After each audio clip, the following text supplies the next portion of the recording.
Sharren, Hi, everyone. Anybody who has any Haskel. questions before we start, you could definitely ask me. I don't have any questions, but everybody's welcome to ask Dov a question in the meantime. Ruth Wasserman to join. We're still waiting for Simcha Rotman to join.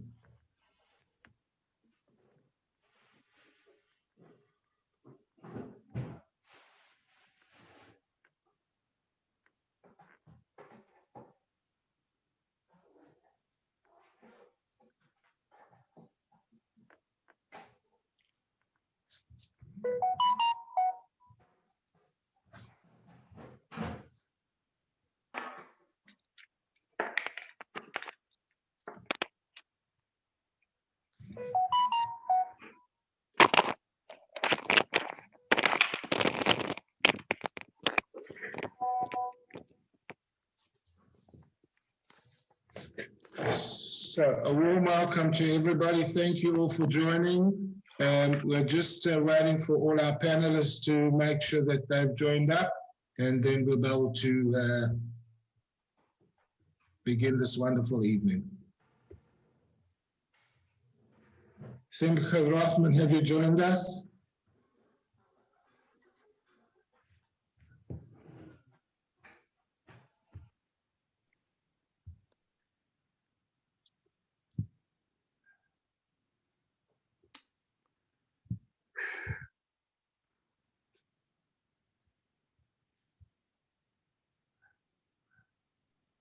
Good evening.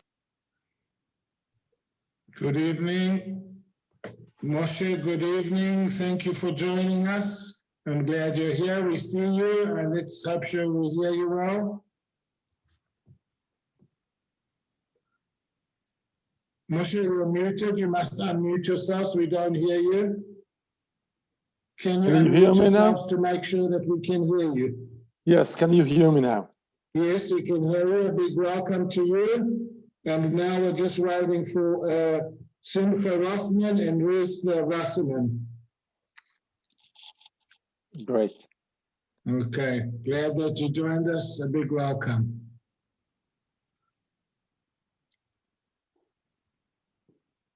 Okay, now you said it will send me the questions. Somebody asked about the questions. Who was that? אני לא יודע מה זה ה-questions. בינתיים צריך לראות טלוויזיה. עוד סרטים.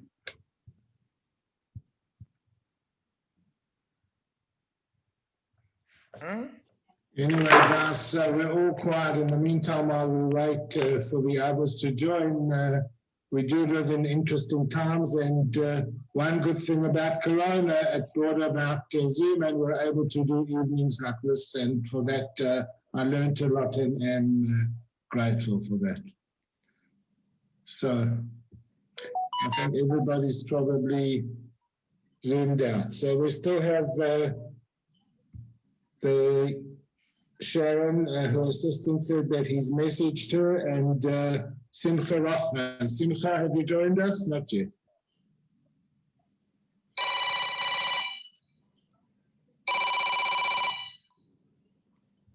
Hello? Hello, Sri. Yes, you have.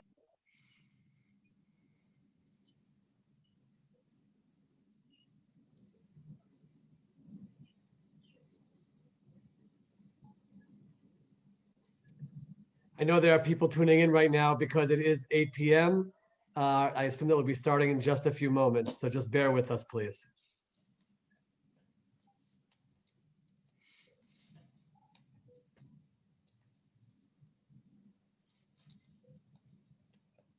I'm not be able to stay for 2 hours, guys. Hi, Dov.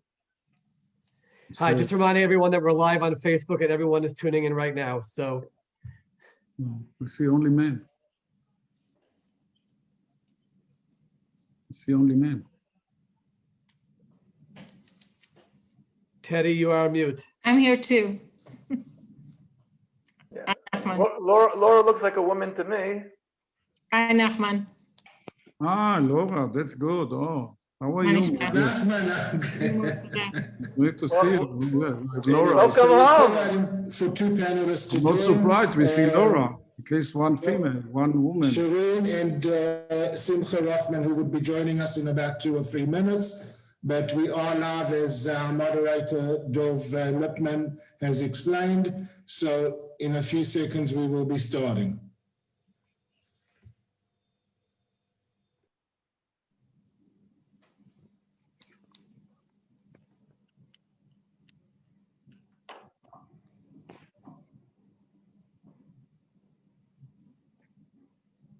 Seems like Sharren is having a problem to join. Oh, she just wrote that she's there. Yeah, they just authorized me. Hello, everybody.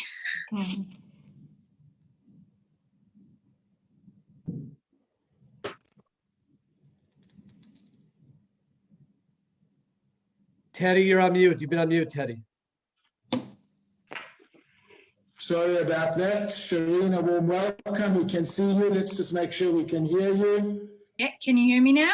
We can hear you. A warm welcome to all the panelists. Everybody is joining us. We're also streaming live on YouTube Israel, Telfed Israel, and we're just waiting now for one more panelist to join. Dov, with your permission, we could probably start. He did say he was stuck in traffic, but I have no way of knowing. So I don't know if you all know each other. I think you probably do know each other from your field of political field. So if anybody doesn't know anybody, raise your hand and I will introduce. Okay, so having said that, then a warm welcome to everybody. And first of all, I'd like to call on Doron Klein, our Telfed CEO, to bring greetings and a few words. Thank you, Teddy. I want to welcome all our esteemed panelists. It's wonderful to have you with us this evening. A big thank you to our moderator, Rabbi Dov Lipman, who's been instrumental in helping us to put this evening together. And a big also kol hakavod to Teddy and to our staff member, Aviva, Teddy, our volunteer, and Aviva, the staff, for putting the evening together. I'm sure we're going to learn a lot from all of you. So before we start, we're just going to spend just 2-3 minutes understanding the organization that's behind this evening, and that is Telfed, the South African Zionist Federation, Israel. And so with your permission, we're just going to spend just 2-3 minutes on the organization so you know a bit about us and why we're here this evening. So Telfed is our nickname in Tel Aviv Federation from 1948 when our offices were in Tel Aviv.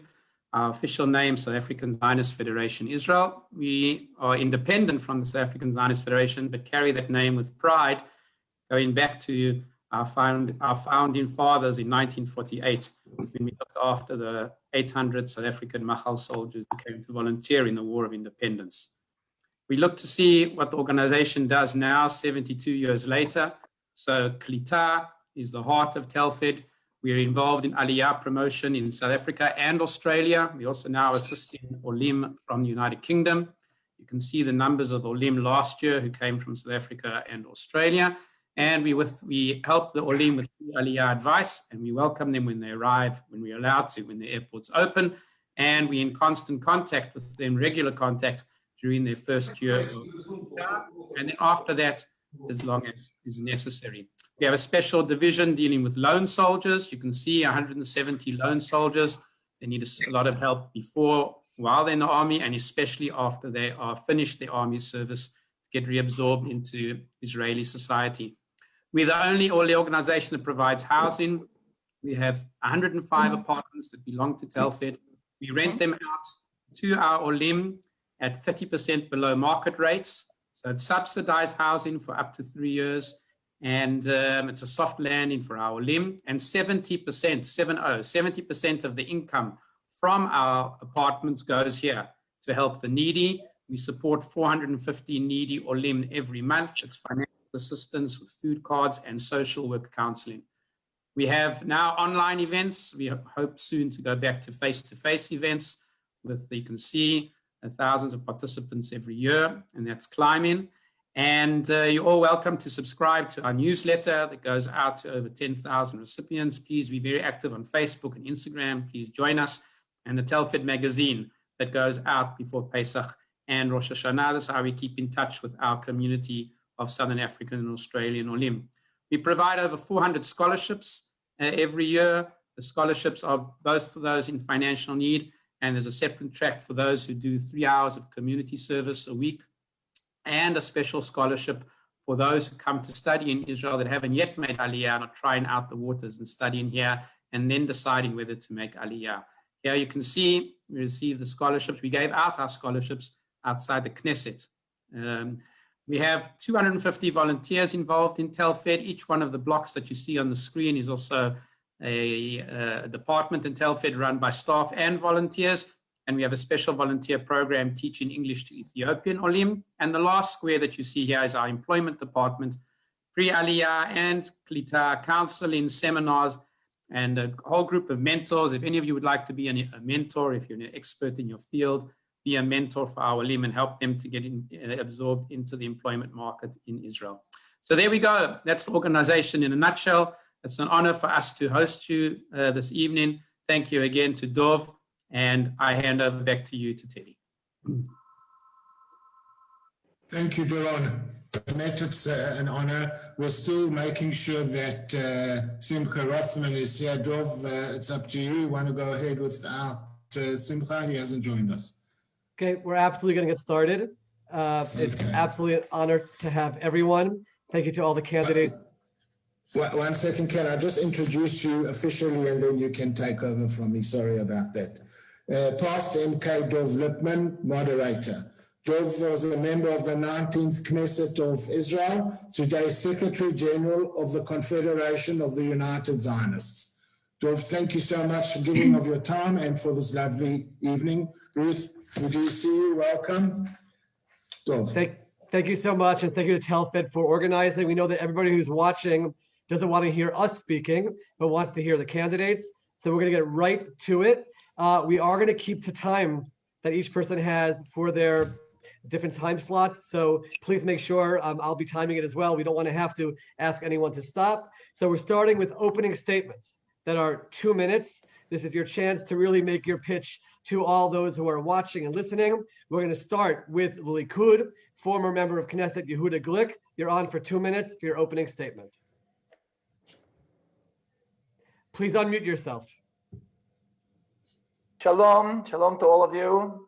I don't know how do you say in English, Erev shel ha'arat panim lechulam, but I apologize that I'm not a very good English speaker. I speak American, but I really would like to thank the host Telfed and our dignified moderator Dov for the privilege to be here and speak to such an honorable crowd and such dignified panel colleagues, of whom I strongly respect. Shalom, my dear friend Sharren Haskel. Welcome home to my dear friend Nachman Shai. And of course to Simcha Rotman and Moshe Kinley and Laura and my new acquaintance Ruth. Nice to meet you all. Shalom to you all. I would actually say that I'm quite excited to be here, and I wish you would all be running with me together on the Likud. As first speaker, I want to allow myself to share with you my thoughts about these elections. I feel... Yehuda, you have 1 minute. 1 minute, great. I feel in the past years, the art of civil disagreement is on the wane. Civil discourse gives way to shaming and shunning. Often, this is infused with zealous self-righteousness. Adopting such a posture allows people to label others, not only as contraries, but sometimes as fools or other appellations I prefer not to repeat. This justifies abandonment of civility. In the past 2 years, we have gone through 4 elections, all on one topic, banning Prime Minister Benjamin Netanyahu as if he was Satan himself. This has not only failed again and again, but is leading to a kind of an anarchy. Let's face the facts. According to the polls, the only one who may have a chance to form a government if he just gets a few more seats is Prime Minister Netanyahu. I don't think he's Messiah or perfect, in spite of the vaccinations and the major processes he has promoted. But I do believe that a 5th election will be really too much. We need stability. The Likud, a diverse party, reaching out with goodwill. Let's put all the other issues aside, care for the country. We need it. Am Yisrael deserves it. Thank you so much, Yehuda. Move on for opening statement to member of Knesset Sharren Haskel from the New Hope Party. Former member of Former member of Knesset. Knesset, thank you. I resigned from my seat and returned the mandate back to the Correct. Likud party to join Gideon Sa'ar on his road to change Netanyahu's leadership. After seeing and crossing many red lines that we didn't think Netanyahu will ever cross them, we realized and understood that this change have to happen. Before we entered these rounds of elections, there was no chance even ahead of time to actually make a difference and make a change and change Netanyahu. But now that Gideon Sa'ar decided to run as a candidate to the prime minister's office, there's actually a chance to make that change. But unfortunately, if New Hope party is not going to be big enough, I'm actually quite concerned that it will either mean that Bennett will rejoin Netanyahu in giving him the 61 mandates to continue to be the leader of Israel, or we might find ourselves in another round of election. The only one who can replace him is Gideon Sa'ar. We are a right-wing liberal party in Israel. We call on the other parties after the elections, obviously, to sit with us under the principles of having Israel as a Jewish and a democratic state. Some of our principle is how to reinforce the power of Israel, the national power, but not just security and military-wise, but also from an economical point of view and technological point of view. We have a plan on how to get Israel out of this economical crisis that we're facing, the health crisis that we've been in for the last year, that they've miserably failed in managing it here in Israel. And I'll continue afterwards to answer more questions if there is. Okay, absolutely. We have plenty more questions to ask. And by the way, for all those who are watching, we're also going to have an opportunity for each candidate to ask one other candidate a question. So all the candidates can be thinking about those questions as well. Moving on to the Blue and White Party, member of Knesset, Ruth Wasserman Lande. You have 2 minutes. First of all, I'm very homesick. I hear the South African accent and I feel very much at home. So thank you for inviting me. And Yehuda, I'm just as glad as you are to have this newly found friendship. So thank you. I want to share with you that a couple of days ago, I stood on in the plenary in the Knesset, and for the International Women's Day, I asked everybody, ministers, members of Knesset, the general public, both Arab and Jewish, and I do spend quite some time on the Arab affairs within Israel, to speak a little bit more gently to one another. Maybe it sounds very naive, but after spending 3 years in Egypt, I think I'm very far from being naive. But I do think that the aggressive discourse, and here I do agree with Yehuda, not precisely on the direction of the comment, but on the comment in essence that the aggressive discourse in the country needs to change. And I think that Blue and White Party, in essence and in epitome, very much epitomizes that message. It's a group of people with values. If we put cynicism aside for 1 second, we've been checks and balances for whatever's happening within the government. I've been in Parliament for 1 month.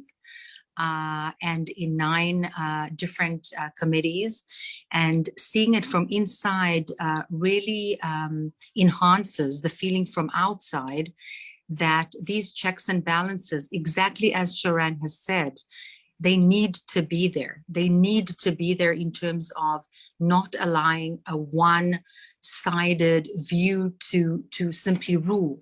It's not saying it's bad, it's not saying it's good, it's saying that democratic, pluralistic, inclusive visions need to have checks and balances. And the Blue and White Party has very, very strongly given that to the public at a huge political expense. And I think that should be taken into account. Thank you for the opportunity. Thank you so much. Moving on to the 2-minute opening statement from the Religious Zionist Party, Simcha Rotman. 2 minutes. Please go on mute. Off mute. Hi, shalom everyone. First, you have to speak in Hebrew. We say "Potchim b'chvod achsania." You open and say to the host. So I feel thankful for the Olim from South Africa because my wife's grandfather made Aliyah in 1948, 49 from South Africa. Thanks South Africa, and thanks to all the Olim from South Africa for my wife. And also a lot of family that I have in Australia. Some of them made Aliyah, some of them are still there. So I feel the connection with this wonderful organization. I think the major issue that we need to take into account when voting in the new election is what kind of government we're going to have. Many people, for their own interest, will try to convince us that the question is who will be the prime minister.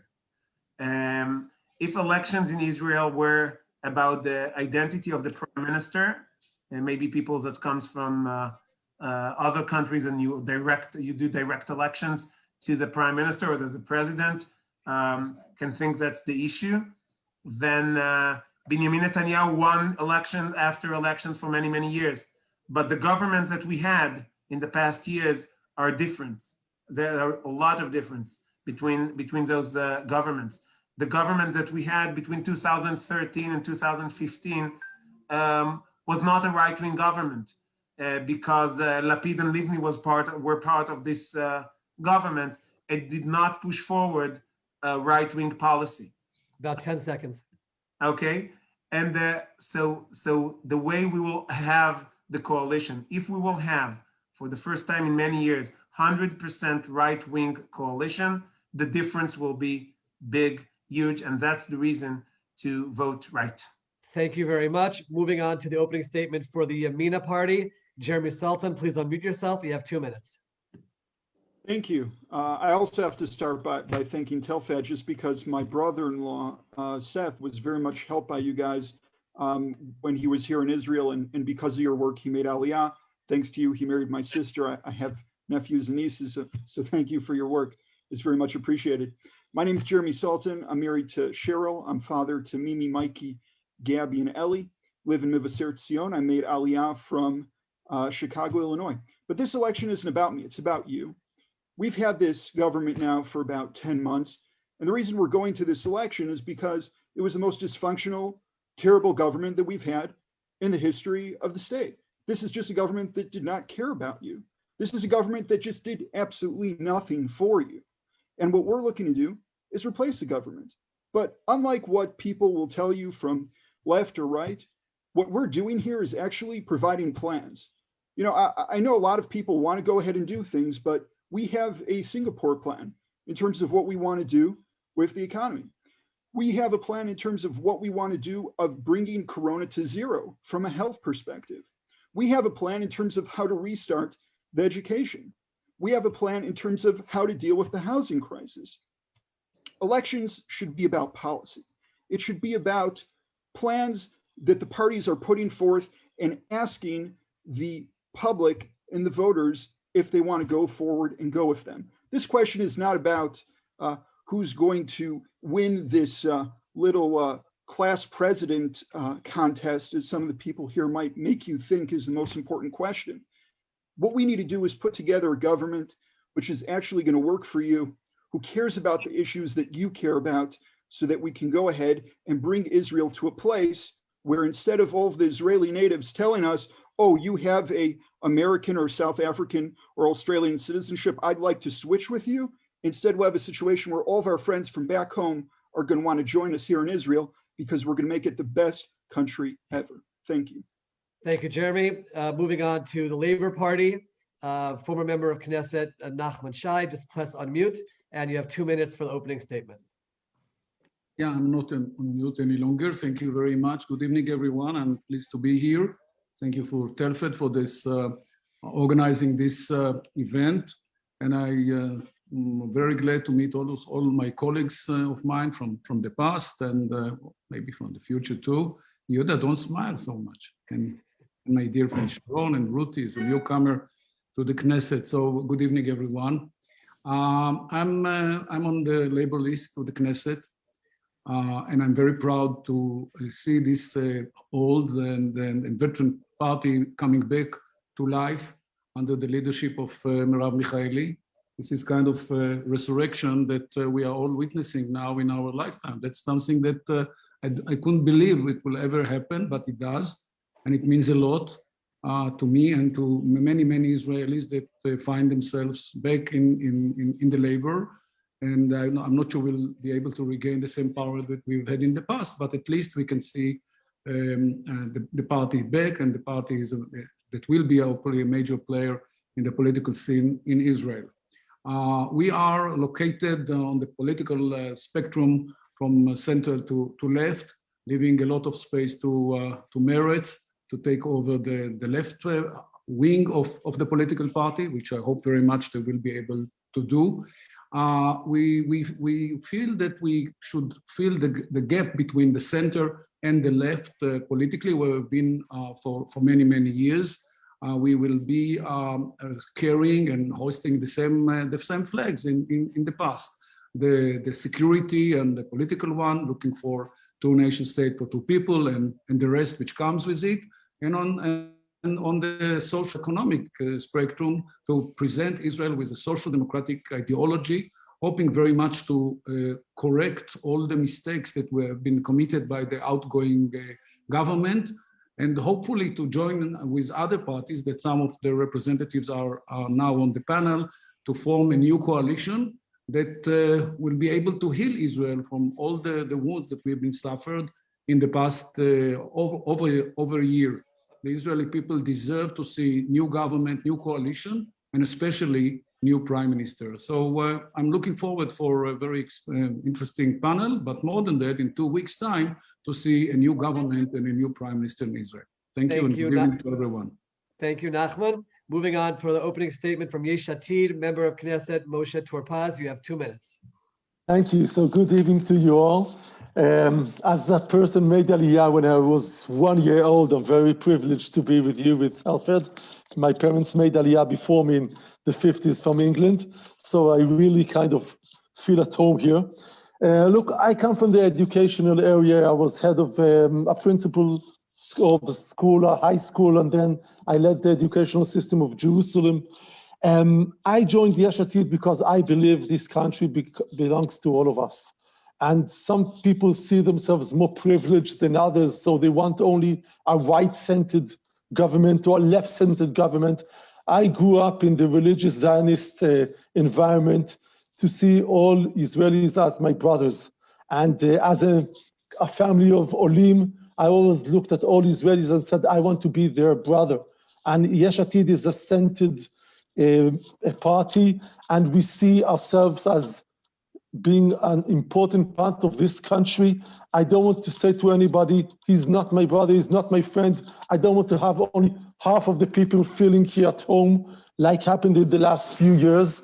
And I must say, I must agree with whoever said here, we've been seeing this government failing on any mission it had for the last year. The corona is a tremendous failure running of Israel, and the Likud has been here for the last 12 years leading this government, and we need a big change. So Yesh Atid will be leading this change, not on its own. I'm well aware of the friends here that I hope to be in a government with them, and I deeply believe that we can make a much better future for Israel today, and we're working very hard for it, and I'll talk more about it in the rest of the evening. Thank you, Dov. Thank you so much. And the final opening statement, and by the way, we went in alphabetical order. We'll go in reverse alphabetical order for the closing statements at the end, just to keep everything fair. City Councilwoman from Meretz, Wharton. 2 minutes for your opening statement. Okay. Thank you very much. Good evening. And I'll also just say it was a pleasure to hear about Telfed. It sounds like you do wonderful things, and kol hakavod to you. I'll just say a bit about Meretz. What Meretz is known for is its work, among other things, and primarily for social justice and equality. We are a party that dealt with things like minimum wage. We passed the public housing bill, which brought about a minor revolution. We've been involved in public health, and thanks to us, there is still a public health system, despite Netanyahu and others' attempts to destroy it. It's what's saving us today. We've had a number of education ministers. We put a lot of emphasis on education. We're the only party that till the end fought to preserve a basic curriculum that was trashed by the Likud governments, unfortunately. There is now no required curriculum. That is, any schools can get government support without having a basic curriculum. We led the struggle for equality for women. We're the first party to ensure a kind of, how do you call it? That there be women's representations, not only in our own party, but we put in a request to the election committee so that ultra-Orthodox women would also have be represented, and the first ultra-Orthodox woman to serve in the Knesset, the only one to date, was from Meretz. We've also pioneered the struggle for equality for people with disabilities, and got through all the laws that set up requirements for accessibility of all kinds. We also, of course, work for equality and justice for the Bedouin, Druze, and Muslim minorities in the country. And I would really say this is a basic principle of ours. We also, of course, as part of this idea of equality, want to make sure that we will be freed of the territories, and so that the Palestinians can also have their own country, and we can guarantee equality, democracy, and justice for all the citizens of Israel. Thank you so much, Laura. Those are the opening statements from all the candidates. Again, we thank Telfed for bringing together all these candidates for tonight. And now we're going to get to a series of just 4 very, very straightforward questions. We took questions from the English-speaking community in Israel. So by the way, when you hear the questions, you'll start getting a sense for what's on people's minds. I'm going to ask all the candidates and all the representatives to be very, very precise in their answers, because we're giving just 60 seconds. It's 1 minute to just give the highlights. Obviously, you can't get into details of your plans, but certainly it'll give the people who are watching an opportunity to hear, do the parties actually have plans for the various issues? So we're going to go 60 seconds. I might here or there ask a follow-up question, but hopefully you'll cover everything and we won't have to do that. Question number 1 is, what is your party's plan to bring down the cost of living in Israel? Very specific. What is your party's plan to bring down the cost of living? We're going to start with the blue and white party for this round. Member of Knesset Ruth Wasserman, what is your party's plan to bring down the cost of living? 60 seconds. So my party has an economic outlook on, especially at the corona pandemic, terrible situation right now. That's why we had things reopening cautiously because of the scare to the public health. But nonetheless, the economy needed to be opened with precautions. Also, sustainable sources of income are being looked at, particularly in tourism, even though it's very strange to say that, but newly thought of sustainable sources of income that have to do with local governments in different areas in Israel in order to create new jobs, to create a diversification of job opportunities in the periphery, in the south, in the north, incentivizing by the Ministry of Finance, high-tech companies to come into industrial zones in faraway places where women, and especially minority-related women, Arab women, have no job opportunities close to home. These are the things. These are the number of things that we are looking at to make the economy better and to lower the cost of living in the medium term. Thank you. Thank you very much. We'll turn to the Amina party. Jeremy Sultan, what is your party's plan to bring down the cost of living in Israel? About 1 minute. Our plan to lower the cost of living is to start by putting more money in your pockets.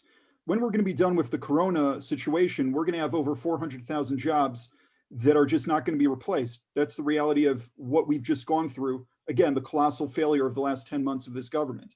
We're going to be able to replace those jobs through the private sector. How are we going to do that? We're going to lower the corporate tax from 23% to 15%. On average, we're going to lower everyone's income tax in terms of being able to allow people to buy a house. I don't know about the rest of the panelists. I don't own my own house. I would like to. In order for me to do that, we need to go ahead and move forward on the Amina plan to be able to go ahead and change the way that the housing is here in Israel. I can tell you as a member of the Planning and Building Regional Committee of Harel that the situation we're dealing with now is just not going to allow anyone to be able to buy a house anytime soon. So again, we're talking about lowering taxes, we're talking about an affordable house plan, and we're talking about putting more money into the pocket of every Israeli citizen so that we can go ahead and turn everything around and make this country a place to live in again. Thank you, Jeremy. We'll turn to the Yesh Atid party. Member Knesset Moshe Tur-Paz, what is your party's plan to bring down the cost of living in Israel? Approximately 1 minute. Okay, so we published today Yesh Atid New Deal plan for the next coming 5 years. We're going to focus on training and help start new businesses because we had 70,000 of them closing in the last year. We're going to strengthen the high tech, bringing in from rising from 9% to 20% of people working in high tech. We're going to save us 750 million shekels by selling the Prime Minister's plane. No one needs this plane, and you'll see that money in your pocket. And we're going to increase the national debt in order to give people more money on the short term. That's my 60 seconds. Thank you. Okay, you went 45 seconds, so that was very impressive. We'll go to the Labor Party now, to Nachman Shai. What is your party's plan to bring down the cost of living in Israel? Our position is, first of all, to look at the issue of unemployment. I think this is the major challenge of Israel once we get out of the corona. And in my opinion, it's more important than lowering the cost of living in Israel. First of all, let's make sure that there'll be a minimal number of unemployed Israelis.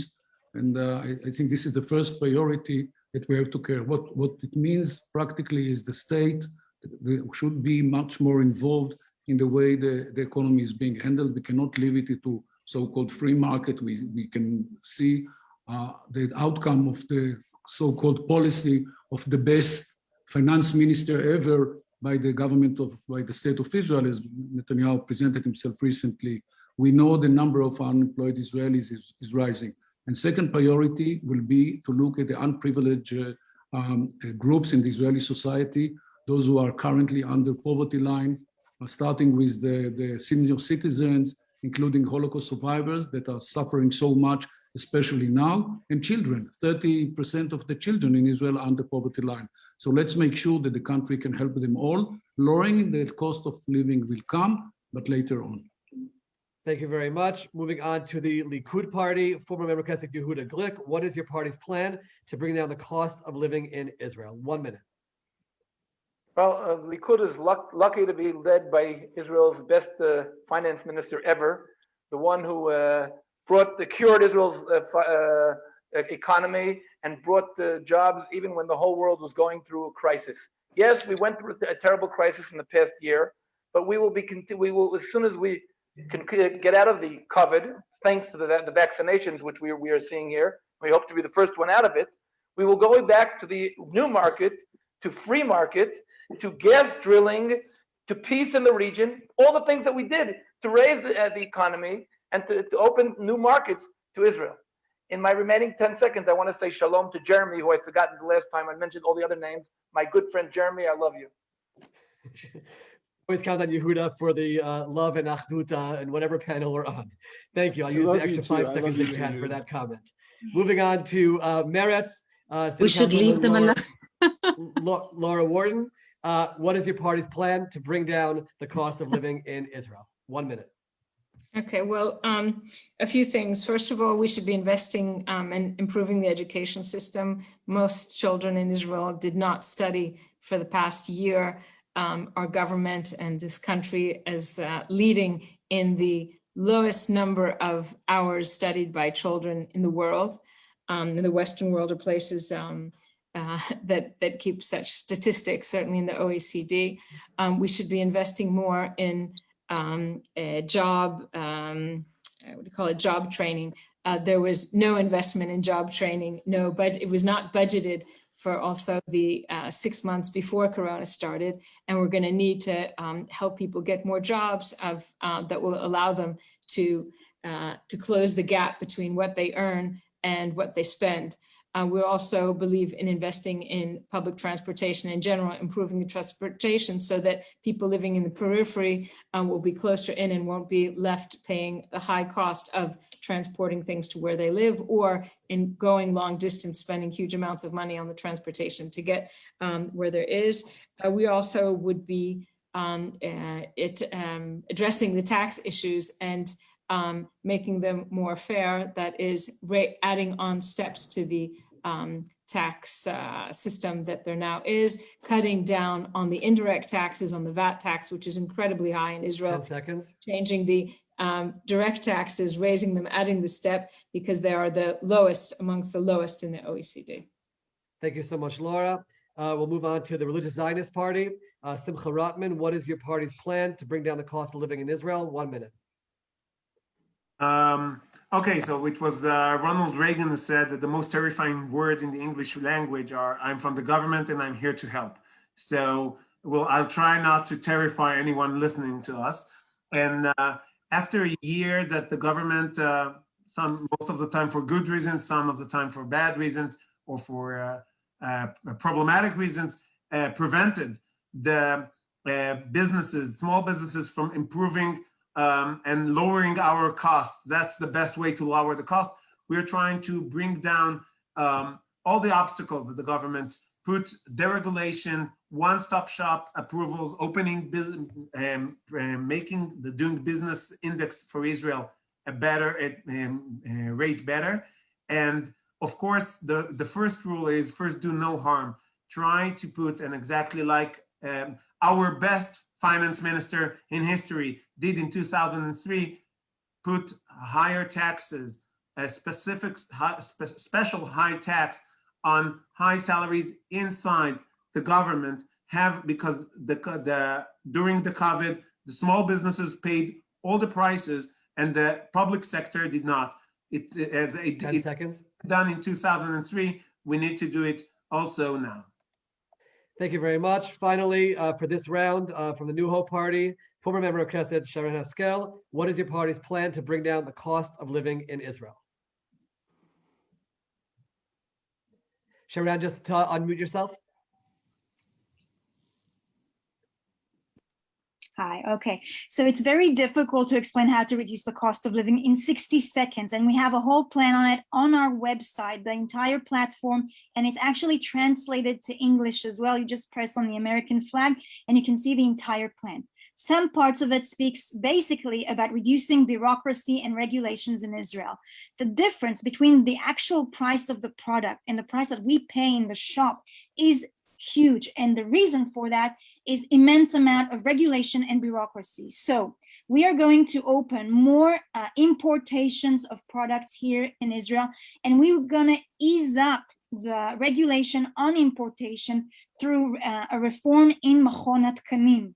We will also change a very ancient and old regulation that is forced on farmers here in Israel, a new modern European kind of regulations in anything to do with farming, so that we can reduce the prices of the food that are produced here in Israel, including reducing many taxes that farmers are paying for really no reason at all. That will reduce the prices of the product.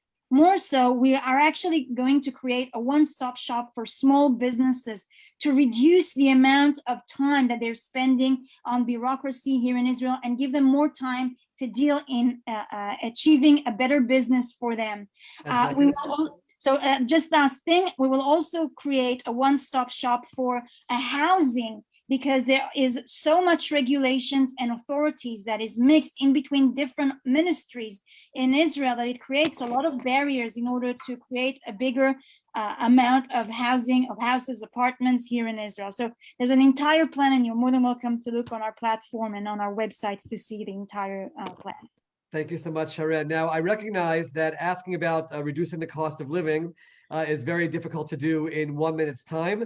The next round, though, the next question, I really do believe is something which every one of you can give certainly the bullet points of your party's plans. And I want to tell you, not just the questions we received from Telfed, but I've been bombarded with this question over the last number of months. And the question is about changing the electoral system in Israel.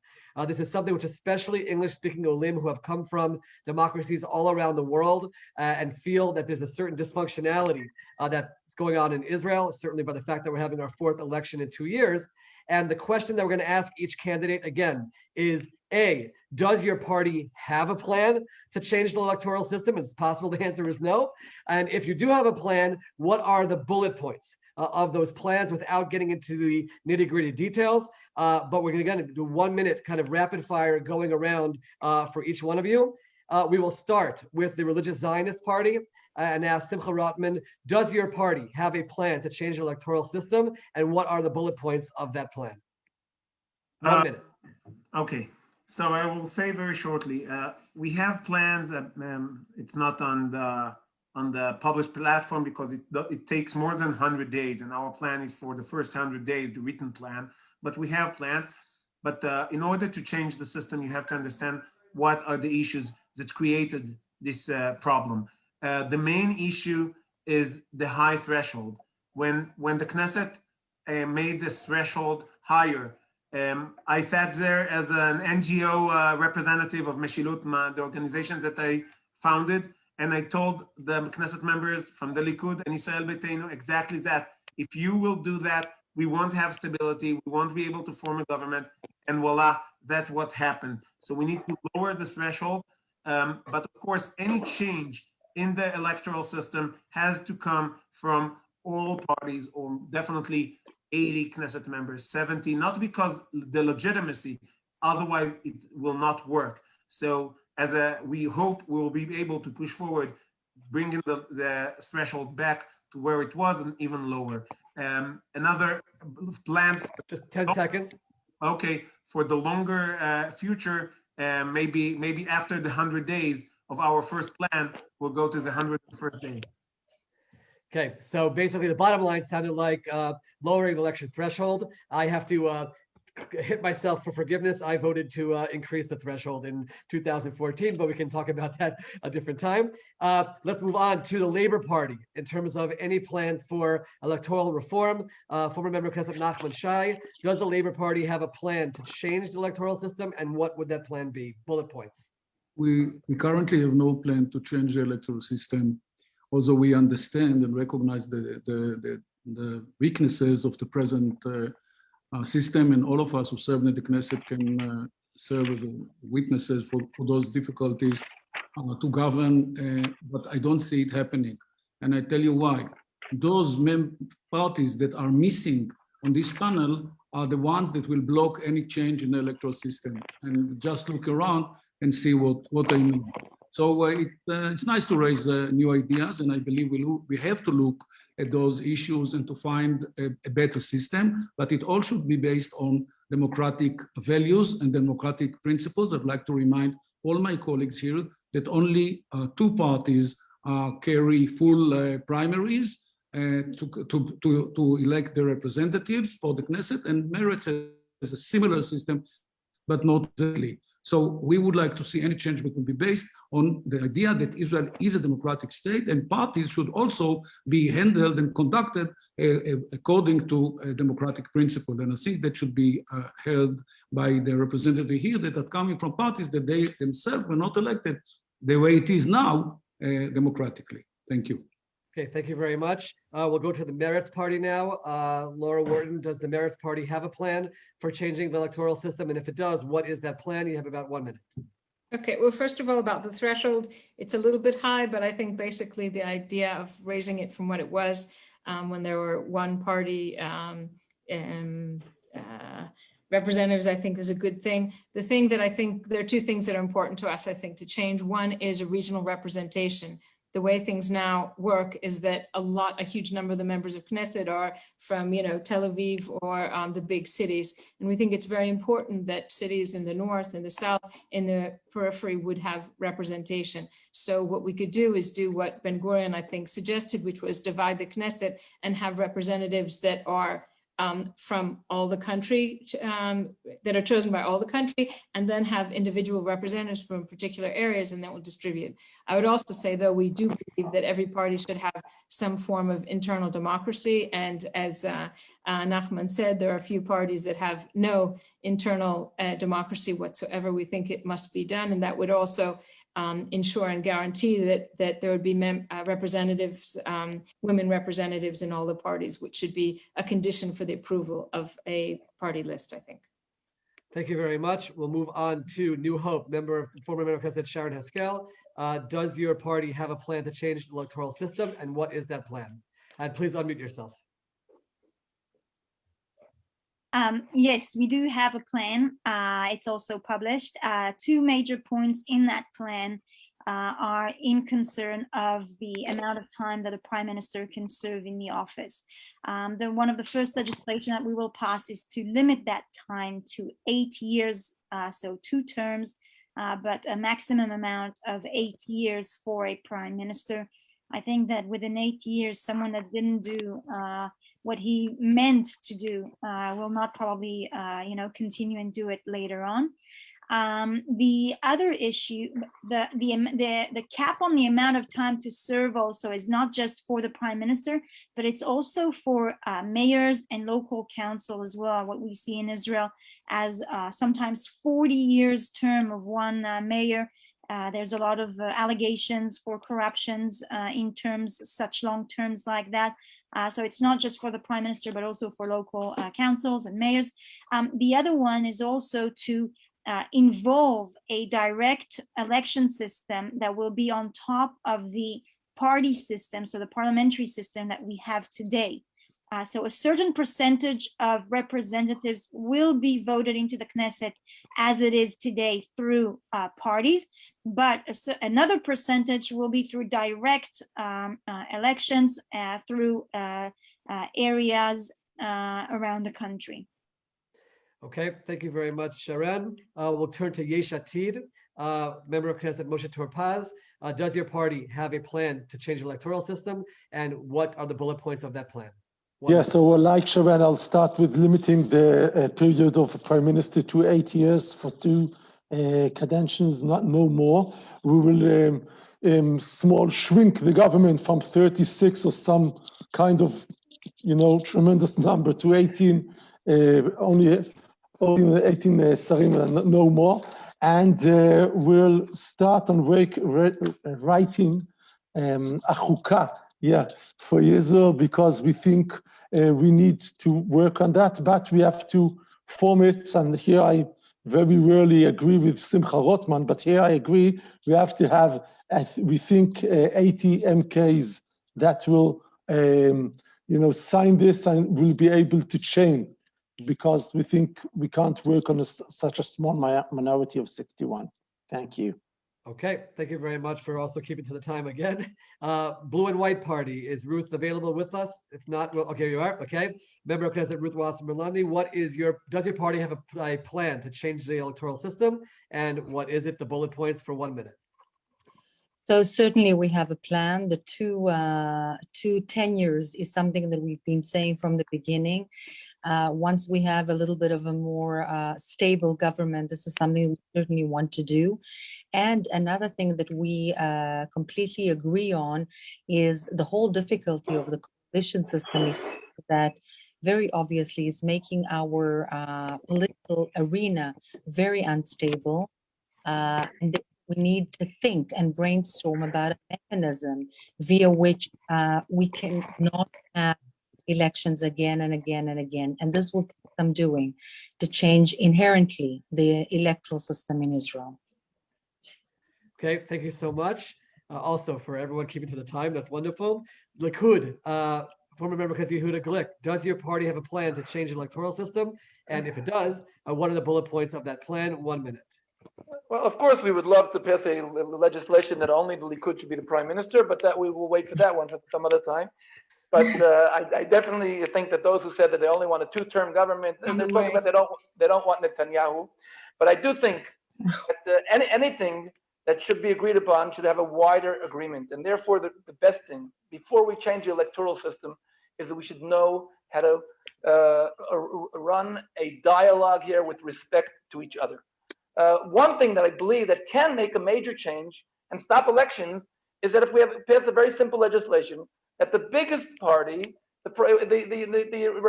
their representative for a prime minister should be the prime minister. And that will definitely immediately prevent elections and elections. I can just say it in terms of representation that Laura mentioned, Likud has inside it, in a democratic system, representation from all over the country. And that's something that at least at this point, if we don't have representation, local representation, we have it in the party. Okay, thank you, Yehuda. And finally, for this round, Jeremy Sultan from Yamina party. Does Yamina have a plan to change the electoral system? And what are the bullet points of that plan? Five bullet points on this. Number one, prime minister term limits to either 8 years or 3 terms. Because unlike the Yesh Atid plan, we know, and Dov, you remember this, Knesset terms don't usually end up being 4 years. Second one is the idea of the French law. We're not talking about it being retroactive, but we do think it's an issue that every single prime minister over the last 25 years has spent time in office being investigated and dealing with legal troubles. So we think moving forward, not with Netanyahu, but after Netanyahu, in terms of having the French law that investigations on prime ministers, that we should see the trial happen after their term in office. The third point is in terms of ministers, we want to lower ministers down to 22, 23. This is part of the Singapore plan to cut fat. The fourth point is lowering the amount of ministries. We have more ministries than ministers. One of the things people like to do is have less ministers, but then give people 2 to 3 ministries. There are close to 40 government ministries. We want to lower that, again, closer to the 22, 23. And the fifth thing in terms of representation, so what we are able to do in our system is make sure that our list has representatives for the Anglo community, for the French community, for the Russian community. We have a representative for the people with disabilities. We have people from the north, from the south. That's something we can do within our system. As Nachman, Shai, my friend, said, it's very difficult to expect to say the type of changes some of the other people suggested is actually possible. Okay, thank you very much. Certainly a lot to think about in terms of a question which is very much on people's minds, and we're happy to hear the discussion. And even those who said that we don't have a specific plan, we're very open and honest about why that is and what could actually happen in the Knesset. There was a lot of questioning about the issue of right wing, center, left wing, a lot of confusion out there. There's a lot of terminologies that float out there in campaigns. So I'm going to sort of take all the questions that were asked and ask it in one very specific question, and we'll go through each one of you again with about 1 minute to give your answer. And the question is your party right wing, center, or left wing? And how does that play out in policy? Again, how do you define yourself? Right, center, or left? But let's not just have terminology. What does that actually mean in practice in terms of the party's policies?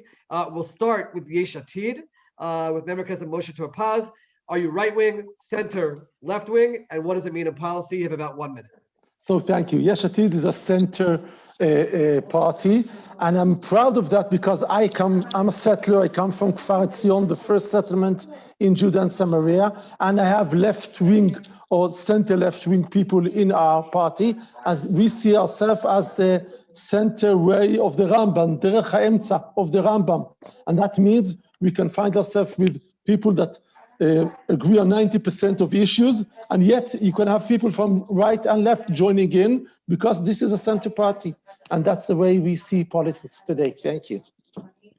Okay, so center basically in terms of the people that are in the party and people coming together. And dealing with Palestinian issues, dealing with all the Israeli issues, this is a very extreme centered party. And I deeply believe in that. And that's where I met Yair Lapid when he came to on the opening of a new shchuna in Kfar Etzion. So this is how center works. and I deeply believe in it. Thank you. Okay, thank you, Moshe. If I can ask all the panelists who are not speaking to mute, just to make sure that we can hear everyone who's speaking properly. We're going to go on to the New Hope Party, and we're going to ask former member of Knesset Sharren Haskel, is your party right-wing, center, or left-wing? And what does that mean in terms of actual policy? And just unmute yourself, please. Thank you, Dov.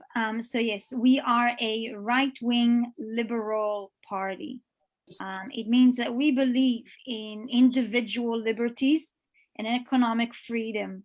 It means we from an economic point of view, we believe in a free market, but on anything and on all the issues of civilian, we believe in individual freedom. On issues of security and foreign affairs, we also sit on the right side of the map. Okay, thank you. That was pretty clear in terms of where you are. Let's go to the name of the party sort of gives it away, but we'll go to the Yamina party with Jeremy Sultan.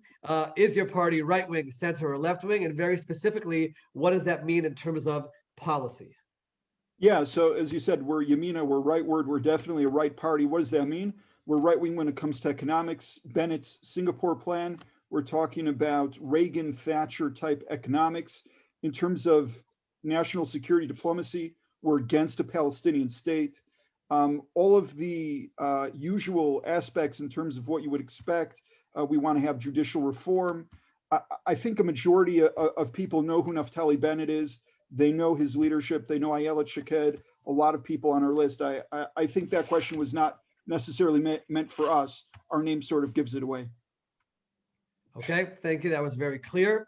Let's go to the blue and white party and to Member President Ruth Wasserman Lande. Is your party right, center, or left? What does that mean in terms of policy? So very clearly, our party is center. I think that socioeconomic issues are center right a little bit, although we do have elements that tend to go towards more favorable disposition towards welfare issues, given the current very difficult situation.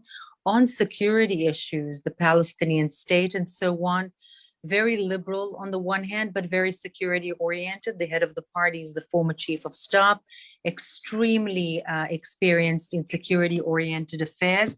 And that is the stance, very, very firm, yet liberal and open-minded in terms of where we look and how we look at the Arab world around us and opportunities versus challenges vis-a-vis the Palestinians and the Arab world in general. Thank you very much. Likud party, for Member Knesset Yehuda Glick, is your party right, center, or left? How does that play out in policy? First of all, I must say I heard the Sharren Haskel speaking, and I really missed you in the Likud. I think you presented pretty much what we believe in, a liberal right. We're responsible right, taking into consideration that in spite of your ideology, you can't really always do whatever's on your heart desire. But I want to, make this panel a little more interesting, because everybody claims we're center. I heard my dear friend Moshe Kinley, we're center. But I want to remind you that the reason that this government is going to elections again, because a year ago, when we wanted to develop a unity government, which is center, you turned down because you placed yourself as left. So you can't come out and say we are center, but only when it comes to tachlis, you run away and you cause this government to be a very weak government. Just wanted to wake people up a little bit. And by the way, in just a few minutes, we're going to get to candidates asking each other questions and some conversations. So thank you, Yehuda, for warming us up and getting us into that place. And I'm sure that Moshe is going to want the chance to respond as well. We'll go to the Meretz party. City Councilwoman Laura Wharton, is your party right, center, or left? And how does that play out in policy? Okay, two things. First of all, we're a party, which is not to be taken for granted, because a lot of the people here are representing kind of list of people that were thrown together, and some of the representatives have served in many different parties already in a short time. We are left in the sense that we believe in social democracy for the economy. I mentioned a bunch of things that we believe in government responsibility for education, looking after the poor, for housing, investing more in housing, and all the social services. one expects in a modern democratic, social democratic country. We're also left in the sense that we think that we should have a strong Israel with clear borders and not have kind of a messianic outlook over spreading out over all the territories that we ever conquered. We're Zionists. We have a former deputy chief of staff, and we had a former chief of staff of the army who supported us in the last elections. So we want a strong Israel, but we think the best way to make it strong and safe is to, among other things, try to seek peace. And most of the peace treaties that were supposedly signed recently were actually pioneered under Barak's government.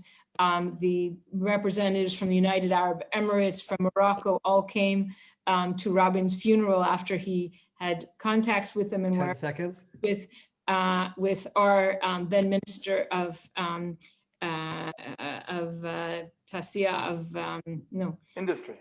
It doesn't matter, of industry, Ran Cohen. He knows all the representatives from the United Arab Emirates and so forth that are now visiting, and that supposedly we're inventing a peace with. They've actually been at peace with us for some time. And that's to this very practical, realpolitik of looking for partners in the region, which we think we should be doing all the time. Okay. Former member of Knesset Nachman Shai from the Labor Party. Is Labor Party right-wing, center, or left-wing, and how does that play out in policy?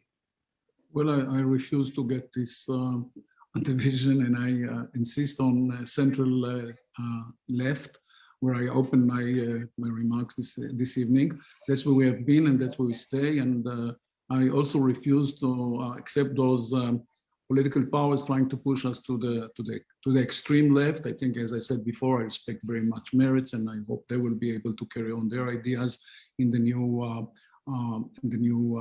political map. We are continuing the Rabin legacy. And I don't know if everyone is aware of it, which means that on the one hand, we carry the flag of security as a first priority to any political agreement in the future between us and the Palestinians. We're looking forward to two-nation state for two people, and there's no any idea, any change in our traditional policy. As I said before, security comes first. Jerusalem will remain undivided. There's no doubt about that. No division of Jerusalem whatsoever. When it comes to social and economic ideas, we have to pay attention to the growing unacceptable gaps between rich and poor in Israel. That was also all done under the government of Likud. More rich people and many more poor people, especially now poverty within the senior citizens in Israel. We are going to take care of it. We have to pay attention to their needs and to make sure that Israel will be much more equal state in contrast to what has been done under the Likud government for so many years. Thank you. Thank you so much. And the last one for this round from the Religious Zionist Party, Simcha Rotman. Is your party right-wing, center, or left? And how does it play out in policy? Okay, so no problem with that. 100% right-wing. It's even our slogan, 100% right-wing government. What does it mean in policy? Of course, the religious Zionist idea is nation, Am Israel, Eretz Israel, Torat Israel, the nation, the Israeli nation, the Israeli land, and the Israeli Torah, and the Jewish land. And the state of Israel has to remain the Jewish state. It means that the land of Israel, on issues of where we stand on the land of Israel, of course, we want Israel to exercise its sovereignty on the Negev, on the Galil, and of course, Judea and Samaria. This is in our platform. When we're talking about the nation, we have basically the only party that have a strong plan of how to keep Israel for the Jewish people, how to focus the Aliyah efforts to Jews that wants to come to Israel and to join the Jewish state. And of course, on the identity of the state as part of the Torat Israel, to have the public sphere of Israel be an example of how a Jewish state should look like. On all those issues, we are right-wing, and we say it very proudly, and we are the only party that is committed to 100% right-wing government. Okay, thank you very much. That was very clear. Growing up in the United States, we used to go to baseball games that keep score in the program. So just to make it as simple as possible for those who are watching, just from what we heard right now, basically divides up into the right wing, New Hope, Yamina, Likud, religious Zionists, with all different elements of emphasis, but just in terms of how they categorize themselves. Straight center was Yesh Atid, blue and white. Center left, Labor Party, and left was the Meretz party. It kind of helps everyone just in terms of figuring out where they stand. Now we get to the exciting part because we're going to allow the candidates to talk to each other. We've certainly had a civil opportunity tonight to get to hear from one another, and we'll continue it that way in this part of the panel. We really want to give each candidate an opportunity to ask one very specific targeted question to one other very specific candidate. So obviously use this in terms of your ability to differentiate perhaps, or whatever it is that you want to use it for. We do ask that it not be a speech, short question. And then the candidate has approximately a minute or so to answer, and we'll see how it goes in terms of the dialogue continuing. So we're going to start this round by giving the opportunity to the blue and white party, to member of Knesset Ruth Wasserman Lande, to ask a question to one candidate, a very specific question, and approximately 1 minute answer as we start the dialogue. The floor is yours. Okay, so thank you for the opportunity. I was very, very impressed by the presentation made by Jeremy. I didn't know you before, so it's very good to meet you.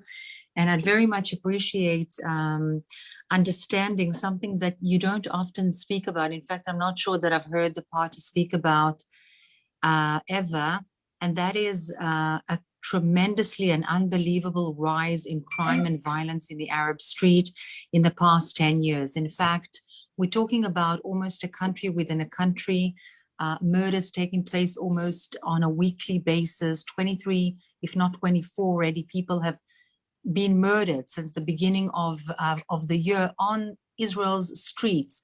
It almost seems as if there's no law and order. The south of Israel with the Bedouins has become almost a no man's land.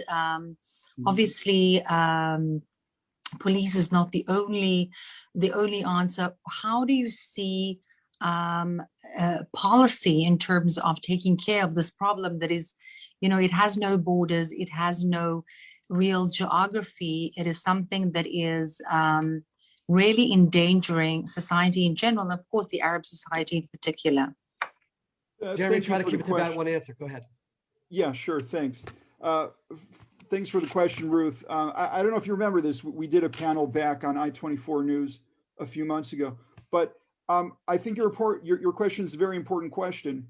And I'll tell you, as someone who, again, I was saying before, I sit on in a regional planning and building housing committee, and under my jurisdiction is also the city of Abu Ghosh.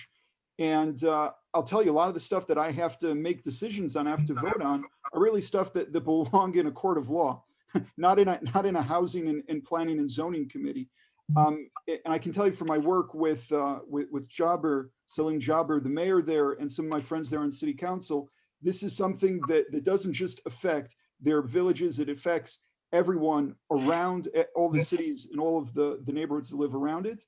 And I agree with you that there needs an issue that needs to have good answers. Specifically when it comes to the South and what we're seeing there with the Bedouins, we did put out a plan, and you can go to naftaliBennett.co.il to get information exactly on that. But as the situation as a whole, really the best way that we can do is to have the type of relationships that I have with local leadership, because there's a reason why, and we see this throughout the Arab population, why there's a higher turnout in local elections than in national elections, because those are their actual leaders. Those are the people they speak to. In many cases, they're also a lot more moderate than the joint list leaders that we're accustomed to seeing on TV in the joint list.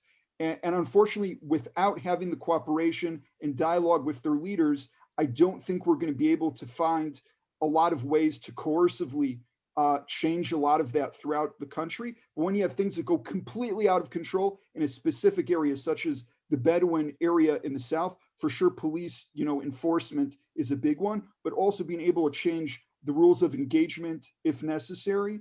And I would say that it is necessary in that area. And there are a few other things that are components within our plan. Again, you can go and find that out. But I agree with you. We didn't talk about this in this panel, but that is one of the underlying issues that all of us are dealing with, whether we realize that or not. So thanks for the question. Okay, absolutely. And if we can keep the questions to shorter and the answers shorter, we can even have a little bit of a back and forth as well, given the time that we have. Let's turn to the Religious Zionist Party. Simcha Rotman, you have an opportunity to ask another candidate a question and perhaps engage in a quick dialogue. And again, I ask that the question be as short as possible and give a chance for some back and forth. The floor is yours. Okay, I have a question for Jeremy also. We love to hear him speak, so we all focus the question to Jeremy, so we will get to hear as much as we can from him. I always liked it. So the question is, I hear a lot of the things you offer to do. You said you have a plan at the party to deal with the justice system and these infiltrators, and a lot of, and to most of it, I will agree and I will sign on. How can you do it when you consistently say that you will form a government with Yesh Atid, with the Avoda, that, as we know, object to all the plans that you are trying to make, and how this kind of coalition that you are trying to form will work? Thanks for the question, Simcha. As you know, I'm a big fan. I have your book. I think everyone should read it. I know I shouldn't be endorsing other, parties, but I think you have a great book, and people should read up on that in terms of judicial reform. I'll tell you that the government that we want to be able to form is one that's going to focus with the major things that that Israelis care about. And that's, as I said beforehand, the financial situation and Corona from a health perspective. All this stuff I'm saying, and the question also that I answered before from Ruth, all this stuff is very important. We need to be able to do that. But we also have to remember what is on the list of priorities the most important thing. Now, I would love to have a coalition where you guys are also a part of it. It would be great to sit in the coalition together, Simcha. But you guys decided that you're endorsing Netanyahu for prime minister, and of course that's your decision to do so.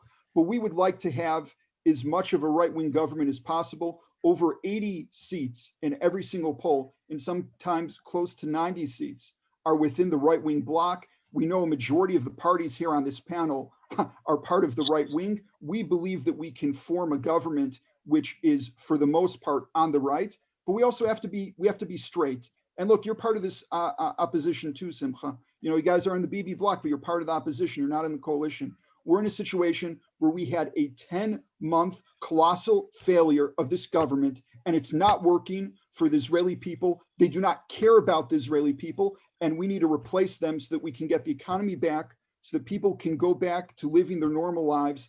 And look, the fact that we're having this on Zoom as opposed to having it in person just shows you the fact that despite what Netanyahu said on Fox News, we're not over Corona yet.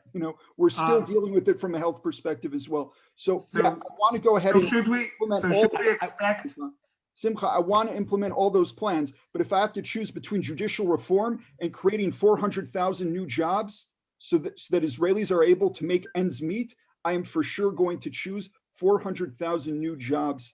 And that I don't believe in your book or in judicial reform, but it means in the sense of priorities, we need to make sure that people can live to see the next day first. That's Simcha, I'll give you a chance.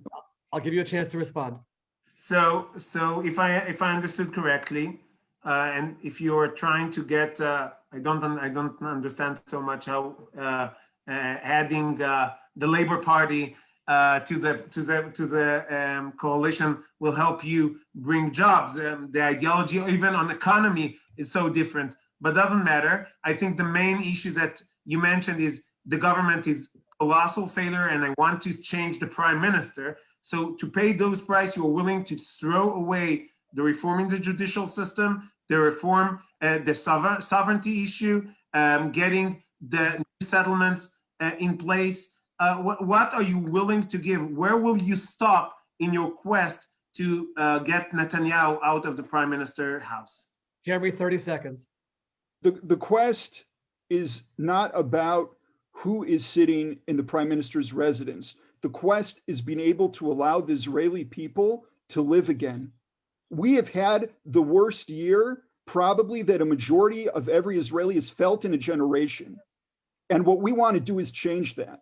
And that doesn't mean I've changed one position or Bennett has changed one position. We're the same people, we have the same values. But making sure we give Israeli citizens their lives back, that is my priority. And that will be the number one thing we do. And then we can go back to having 4 elections on the usual right-left divide and not figure anything out. But first, we need to put the Israeli people first, because that's what they expect from us. Okay, thank you for the back and forth. That was certainly a fascinating exchange, and certainly seeing two parties that are clearly contesting one another on specific points, and it's good for people to be able to hear that dialogue. Let's go to the Labor Party candidate and former member of Nachman, Shai, with the opportunity to ask a question to another candidate, and I'd love to keep it brief back and forth so we can actually have a little bit of that dialogue that we just had. Please. Well, I thank you very much. I'm glad to hear so many different opinions here. But Ruth, I'd like to ask you a question. There's no doubt that Blue and White totally failed. The idea was to change the prime minister. That's all. There was no ideology whatsoever. No one expected you to be together. And you see that when you fail to all corners of the Israeli politics. You can find representatives of Blue and White all over the political spectrum. Okay, that's it. So a huge number of Israelis, unprecedented, supported Blue and White to bring the government down and to bring prime minister down. That's it. That's all. And you did not accomplish that dream. Nothing. You actually gave Netanyahu more time in power. And now when you leave, he's actually as powerful as he was half a year ago or 1 year ago. Why are you still continuing to run? What are you trying to achieve now? Where are you going? I think you should just admit, not you personally, you're a good friend of mine, but in general, that you failed and leave the political arena and give new powers to take over. I mean, your voters, I don't know why they still vote for you, but I'm sure you're a bunch of great and very talented people, and I like you very much, you personally. But at the same time, you left with nothing. So where are you going? What are you trying to achieve now? Nachman, I respect you no less than you have mentioned your respect for me, and thank you for saying that. Very clearly, not everybody thinks that we have completely failed, because the polls show that we have 5 to 6 mandates. There is, however, a huge, allow me, please. There is, however, a huge decrease in public support for the Blue and White Party. This is no secret. Everybody knows that. And that is the huge political price paid by the head of the party for going into the government. So very clearly, unless you think he is a total idiot, pardon me for being frank, and you don't think so because he isn't, very clearly, the incentive for going into the government was not the seat and not the popularity, because he has lost, and he knew he would. It was clear. He promised the public he would not go and sit with Netanyahu, and he did it. He clearly disappointed a lot of people. So the motivation was something other than popularity or political gain. It was the most unpolitical step one could possibly imagine. Meaning that what he did was, whether you agree with it or not, was almost, what's the word when you give up yourself and you do something for the benefit? It was almost altruistic, okay? Whether you agree with it or not is a completely different story. But I'm in the Knesset for the first time, Nachman, really a month, which is nothing. But because we have no soldiers, so to speak, I'm in a lot of committees. And even though there are very few parliamentary tools, for example, we cannot legislate or initiate legislation because we are in between governments, there are still emergency committees all the time.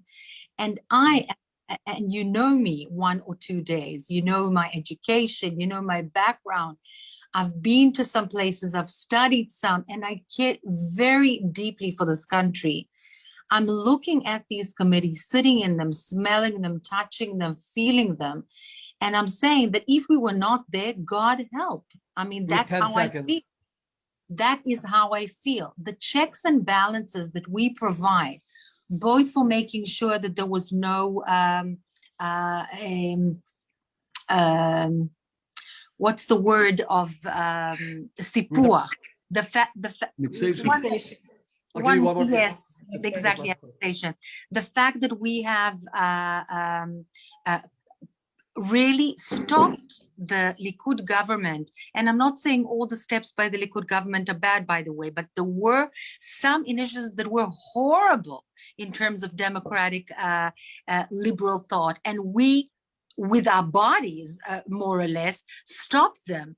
And I feel it, see it, sense it, smell it. I live this 9 committees, and I'm thinking that if we don't pass the threshold, which we will, according to the polls right now, but if we don't, what will happen in April is that because of the lack of legitimacy and the lack of popularity, there will be an absolute void of that checks and balances.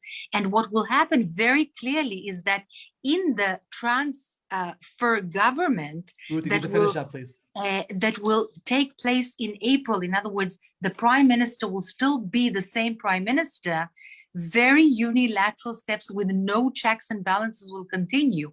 And this is not a good thing for the state of Israel, for the Jewish peoplehood, and for what I see as the sanctuary of the general Jewish people worldwide. This is critical and it's key, and it's one of the most unpopular political Ruth, things to do.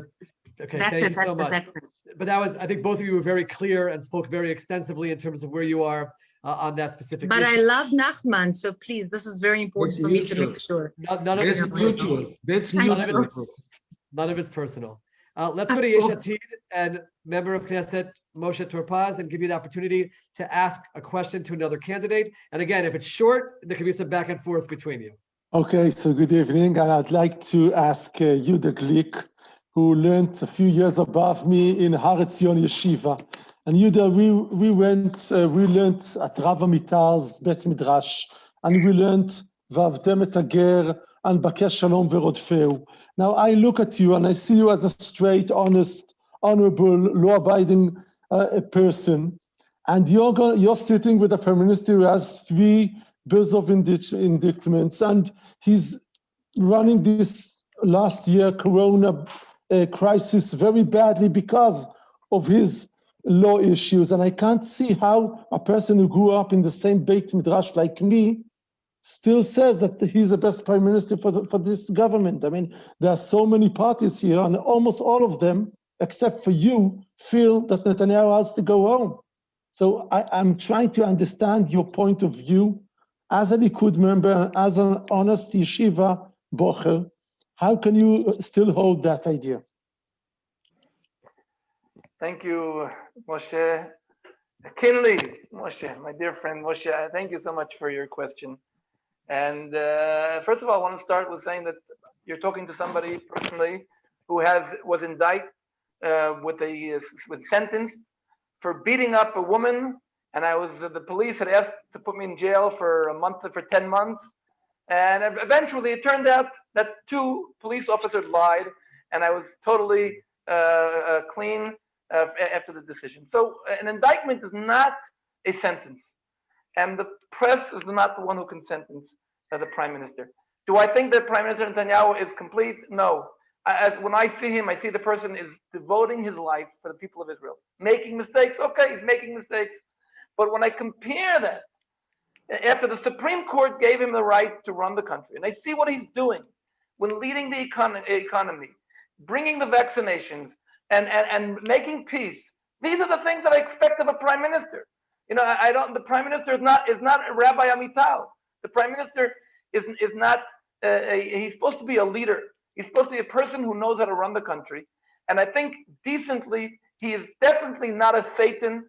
And I frankly believe that sometimes there's like a religion, an anti-Bibi religion, that the situation is utter darkness because of Netanyahu.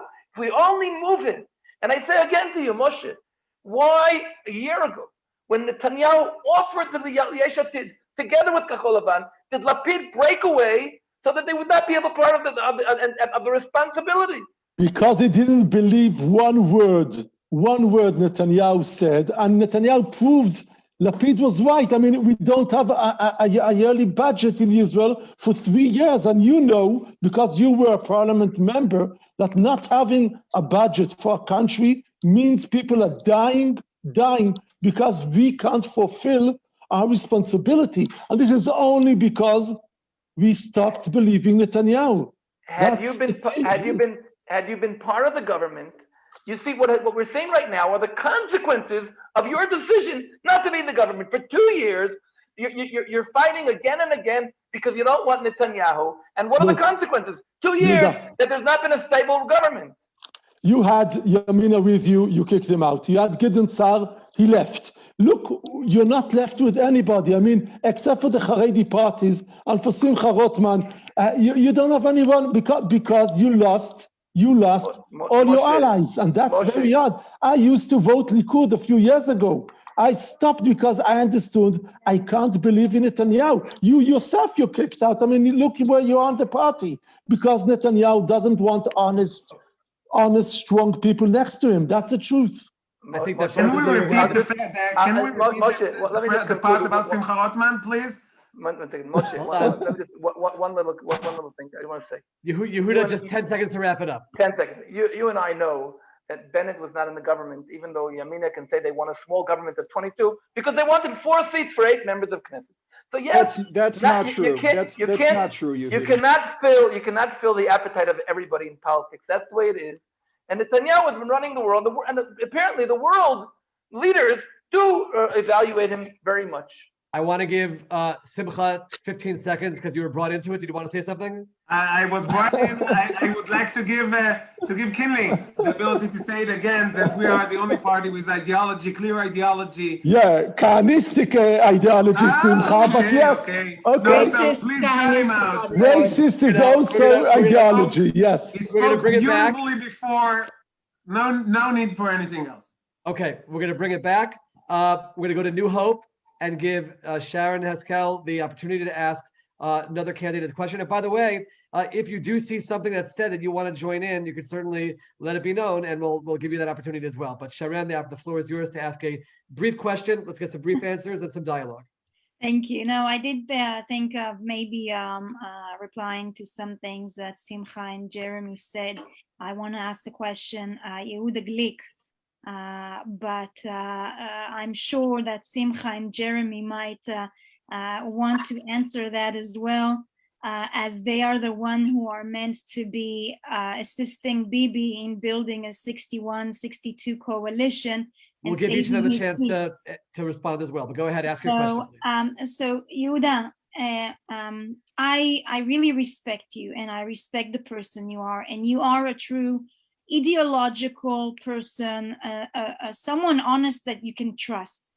But you come here and you cover up for Netanyahu after he lied about sovereignty. So you speak, oh yeah, Netanyahu is going to do sovereignty. He promised that on the 1st of July. He lied to everybody, including to us. He lied about the promises about the judicial system. He promised to reform in the judicial system. And the first thing he did after the elections was to nominate Avi Nissan-Cohen, an extreme left-wing person. He was meant to do the reforms of Netanyahu in the judicial system. Come on. He lied about it. He lied about the budget during an economical crisis. He chose not to pass the budget that he promised he will. He lied about it. He lied to Gantz about the rotation. And then after he lost the trust of everybody, he ran to his new buddy, Mansour Abbas, in order to try and form some kind of cooperation with the Islamist movement, a sister movement of the Muslim Brotherhood, a sister movement of Hamas in Gaza. He even sent a vice minister to Ashraf in order to try and assist him in his elections. Now, how can you stand sitting and covering up for a person like that with zero ideology, with all the lies that he told to us? And obviously, Jeremy and Simcha are speaking so much about a right-wing government and ideology under Prime Minister Netanyahu, but there's a zero ideology there. Okay. Let's give Yehuda a chance to answer the question. Okay. Sharren, nothing in the world is going to divide us You are, in my eyes, one of the people I mostly admire as a member of Knesset. And I really miss you in the Likud, and I miss Zev Elkin and Gideon Sar and Dani Dayan and Michal Shir, and you're all really part of it. I'm here representing the Likud, and I'm here representing the diversity of the Likud. And I want to say that just the two examples you just gave right now. You said that Netanyahu didn't stop the annexation, and he didn't stop the reform in the judicial system. You are planning to sit together as your partner with, we just heard a few seconds ago, Ruth Lande Wasserman, her claim to pride. Look how great we are. We stopped the annexation and we stopped the reform in the judicial system. So you're coming to us and you're saying, listen, Likud, you are so terrible. How are you going to go do such a thing? It's not the Likud, but it's Bibi that has lied to everybody. Sharren, 1 second. I'll give you a chance to respond. So what you're claiming towards us, I'm not saying Netanyahu is perfect. I myself criticize him. That's no problem. But when I take the whole thing in a whole, and I really take the whole thing in a whole, I say, Sharren, how are you going to be cooperating as part of your direct partners with those who claim to pride was that they stopped the sovereignty project in Judea and Samaria, and they stopped the judicial reform system. How does that work together? Sharren, just 20-second response. 20 seconds. So unfortunately, Bibi and all this talk about sovereignty, Bibi has put it off the table because he signed agreements that are probably postponing it for at least 4 years. So any discussion about it is irrelevant because of Bibi, unfortunately. And so now we want to rehabilitate Israel's politics because of the lies that he spread through the political system. There's no trust between any of these parties. And I just don't understand how you, and it's not the Likud, it's Bibi. And I do respect you as a Knesset member and as a representative. You know how much I appreciate you and your ideology, and I know you've got a backbone. But when you speak about ideology and the leader time after time lies and do the exact opposite of what we aim and what we promised, then, I would expect you to actually come to the real party that represent the right. I would expect Jeremy, and I would even expect Simcha Rotman, not Ben-Gvir, but I would expect Simcha Rotman to actually join an ideological government, a government that has proven that it's got the representatives that has proven that their ideology comes first, that they have morals, that they have a backbone. Let's give Simcha and Jeremy 30 seconds each just to comment because they were brought into that question. Simcha, 30 seconds just to respond to the Sharon's question.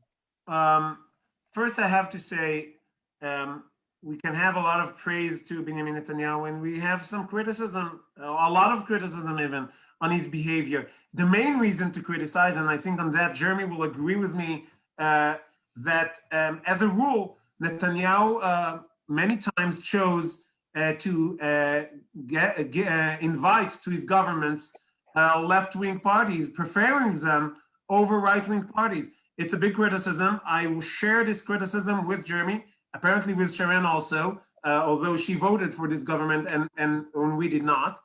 But I share, that's why I will never support, never, a right-wing leader that promises now that he will do exactly the very thing that I criticize Netanyahu on. If they tell me that they're going to build a right-wing government and they will invite to this government the left-wing parties of Yesh Atid and the Avoda and Meretz, and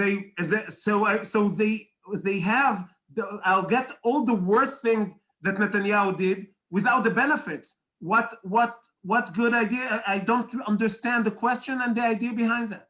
Okay, Jeremy, I want to give you, try to keep to 30 seconds if you can, just to answer Sharen's question. Sharren, as you know, there's just, we're here to replace Bibi. To say that we're here to go ahead and give Bibi a 61. You will not sit under his government? It's ridiculous. Listen, when Lapid says, and when you He's say not we're going answering. He's not answering, and that's the thing. No, I'm answering. You don't like my answer. No, when Lapid and Sar say that we're giving Netanyahu 61, and then Netanyahu and Rotman say that we're giving Lapid 61, maybe I think the listeners and the viewers are very smart enough to understand that you're trying to make some political points. Naftali Bennett is running to be prime minister of Israel, and the last three polls that came out, Sharren. With which parties? Which parties will be part of his government, Jeremy? Which parties? This is my 30 seconds. I respect your 30 seconds. I will tell you that in the last three polls, we're now in third place instead of Gideon Sa'ar. I know that Zev Elkin said on the radio this morning, if this is the situation, you guys are obviously not going to form the government. So now it's time for you to come for us. That's fine. You can do that. Naftali Bennett is running to be the next prime minister of Israel. We are not here to give Lapid 61. We're not here to give Netanyahu 61. We're here to build 61 for Naftali Bennett. Okay, I think everyone had their chances to, and we also saw from the facial expressions what people thought about what people were saying. So that will conclude that round. Let's go. I actually didn't ask a question.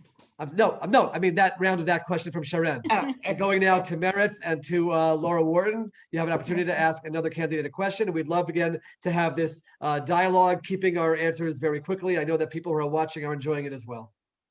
Okay, I think actually I'm going to ask Sharren a question because I want to try to understand what kind of coalition she envisions that her party could be part of. I assume that and hope that you won't go into a coalition with the religious party because they're clearly racist, support Kahana, the head of the party idolizes the mass murderer Baruch Goldstein. So let's assume that they won't be in the government. I was wondering if you would be forming a government with the ultra-Orthodox parties, despite the fact that the government actually fell because they wanted to have exemptions for all the ultra-Orthodox yeshiva students and for a lot of other reasons. So I was wondering, what of the parties would you see being willing to form a government with the ultra-Orthodox parties or with anyone else here? So the first two parties that we will invite to form the government with us is Yesh Atid and Yamina. We would like to create a government of unity that will bring first of all stability to the people of Israel after 2 years of elections time after time. Everybody were here in the last elections and elections before that. Before Sa'ar entered this race, there was no chance of replacing Bibi. Now there is a chance to build a different coalition. And it's a coalition that's going to be a unity coalition. We have our principles. Yes, we are a right-wing party, but we're a liberal party. And so our guideline to this party will invite all the Zionist parties who, first of all, want to rehabilitate Israel's economy. To your question, the Orthodox parties are not Zionist. I would consider some of them. They are part of some of these organizations, and they will be also invited on our terms. We are capable of being, if we will be strong enough, and it is true.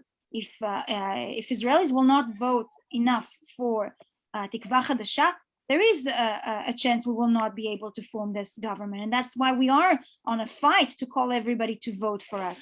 But if we will be strong enough, we will also invite the ultra-Orthodox, but on the contrary to Bibi, we don't have this sword hanging over our head. We will have other options. Unfortunately, from the last remarks from Nitzan Horowitz, it's definite that Meretz will not be part of this coalition. Definitely not from remarks that soldiers should be judged in the Hague court, which is very shameful. That's not what he said. What he said was like that. Laura, I'll give you a chance. Laura, I'll give you a chance to respond. I'll give you a chance. Okay, sorry.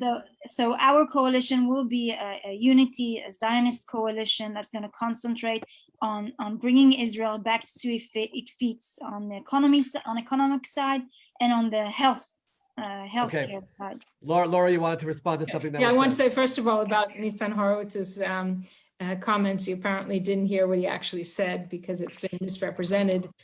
He, of course, as did I, another, were not saying that anything bad about Israeli soldiers. We're saying, on the contrary, we have perfect confidence in our soldiers, and that's why we're not afraid of the UN or the Hague or anything else. But in any case, that was not the question. The question was, would you form a government with the ultra-Orthodox parties, even though they're going to ask for a blanket exemption for all the yeshiva students and probably for additional billion shekels for the yeshivas, and probably also to continue the exemption from a minimum required curriculum, as it always been in this country.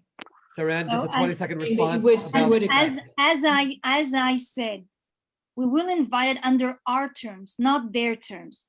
And if they will straighten with our terms, they will be invited in order to create stability. But if not, we don't have to have them in this coalition. There is other options as well.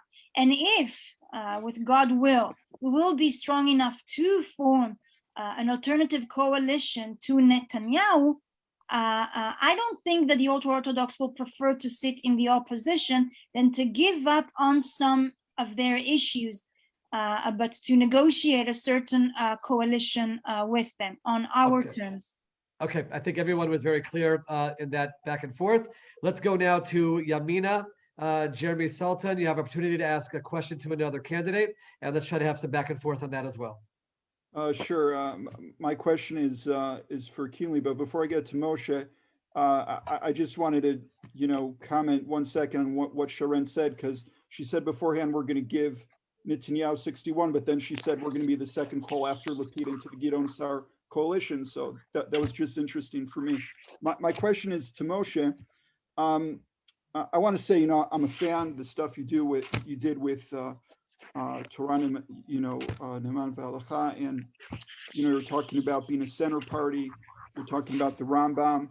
I really wish most of Yesh Atid was like you. I know in the past Yesh Atid was more to the center, and they are definitely, when I look at the entire list, practically besides you, a lot more to the center left. I wanted to ask you how you felt with Lapid's statements about the joint list, about, because you're a Zionist, and your party, of course, is a Zionist party. I'm not going to say it's not, but the fact that he's going ahead and he's putting it out there as it being okay for him to have a government that is going to have the support, again, even if it's from the outside, but knowing that the next time we have to go ahead and fight maybe Hezbollah in the north or Hamas in the south, what that means, how you feel that Yair Lapid is saying he's okay to have a government that is going to be relying from the outside with the support from the joint list. Moshe, 1 minute if you can. Yeah, so as I said, I'm a settler. I live in Faction, like Elazar Stern. I'm a religious Zionist. He used to be a general. I'm a lieutenant colonel still in the reserves. And on my first meeting with Yair Lapid almost 4 years ago, I told him we must have an Arab on list. And I'm very proud we have today Ibrahim Qasim, number 28 in the Yesh Atid party. So yes, I believe we have to have a joint venture of Israelis coming together. And this includes the ultra-Orthodox and it includes the Arabs. And yes, part of the things, just a second, Jeremy, I'm getting there.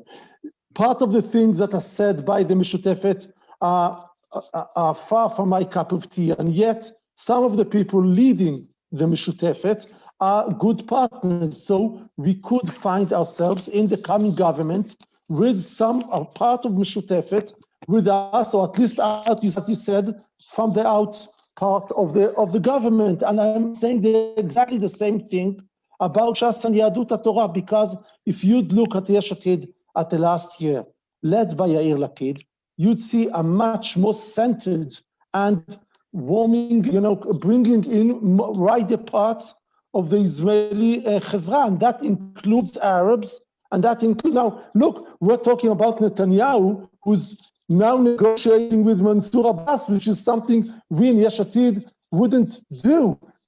Things are changing in Israel, most of them, I think, for good. I deeply believe we should have a government in this coming elections. We should form a government with Arabs inside it. I can't sign on any part of the Mishutefet, but yes, I would hope having both Mishutefet on the one side and parts of the ultra-Orthodox, Shas and Yadut Torah, with us in our government. But they will have to come into center to our liberal and Zionist government. That's our way. Moshe, just to clarify, you're equating the Haredi parties with the joint list, and second, you're not excluding Balad from Chadash and Tal. I mean, of course, we know Azmi Bashara and all of the rest there. Moshe, I was talking about part of Meshutefet. I was talking about part of Meshutefet, not all of it. I'm saying comes into Yesh Atid's government to join our Zionist, liberal, pluralistic way. And that goes for all sides. To form a government, people will have to fit in with you if they want to be part of it. I think all sides were very clear. Which part of the Meshutefet is Zionist? Just to give the example, what do you mean when you say Zionist government? I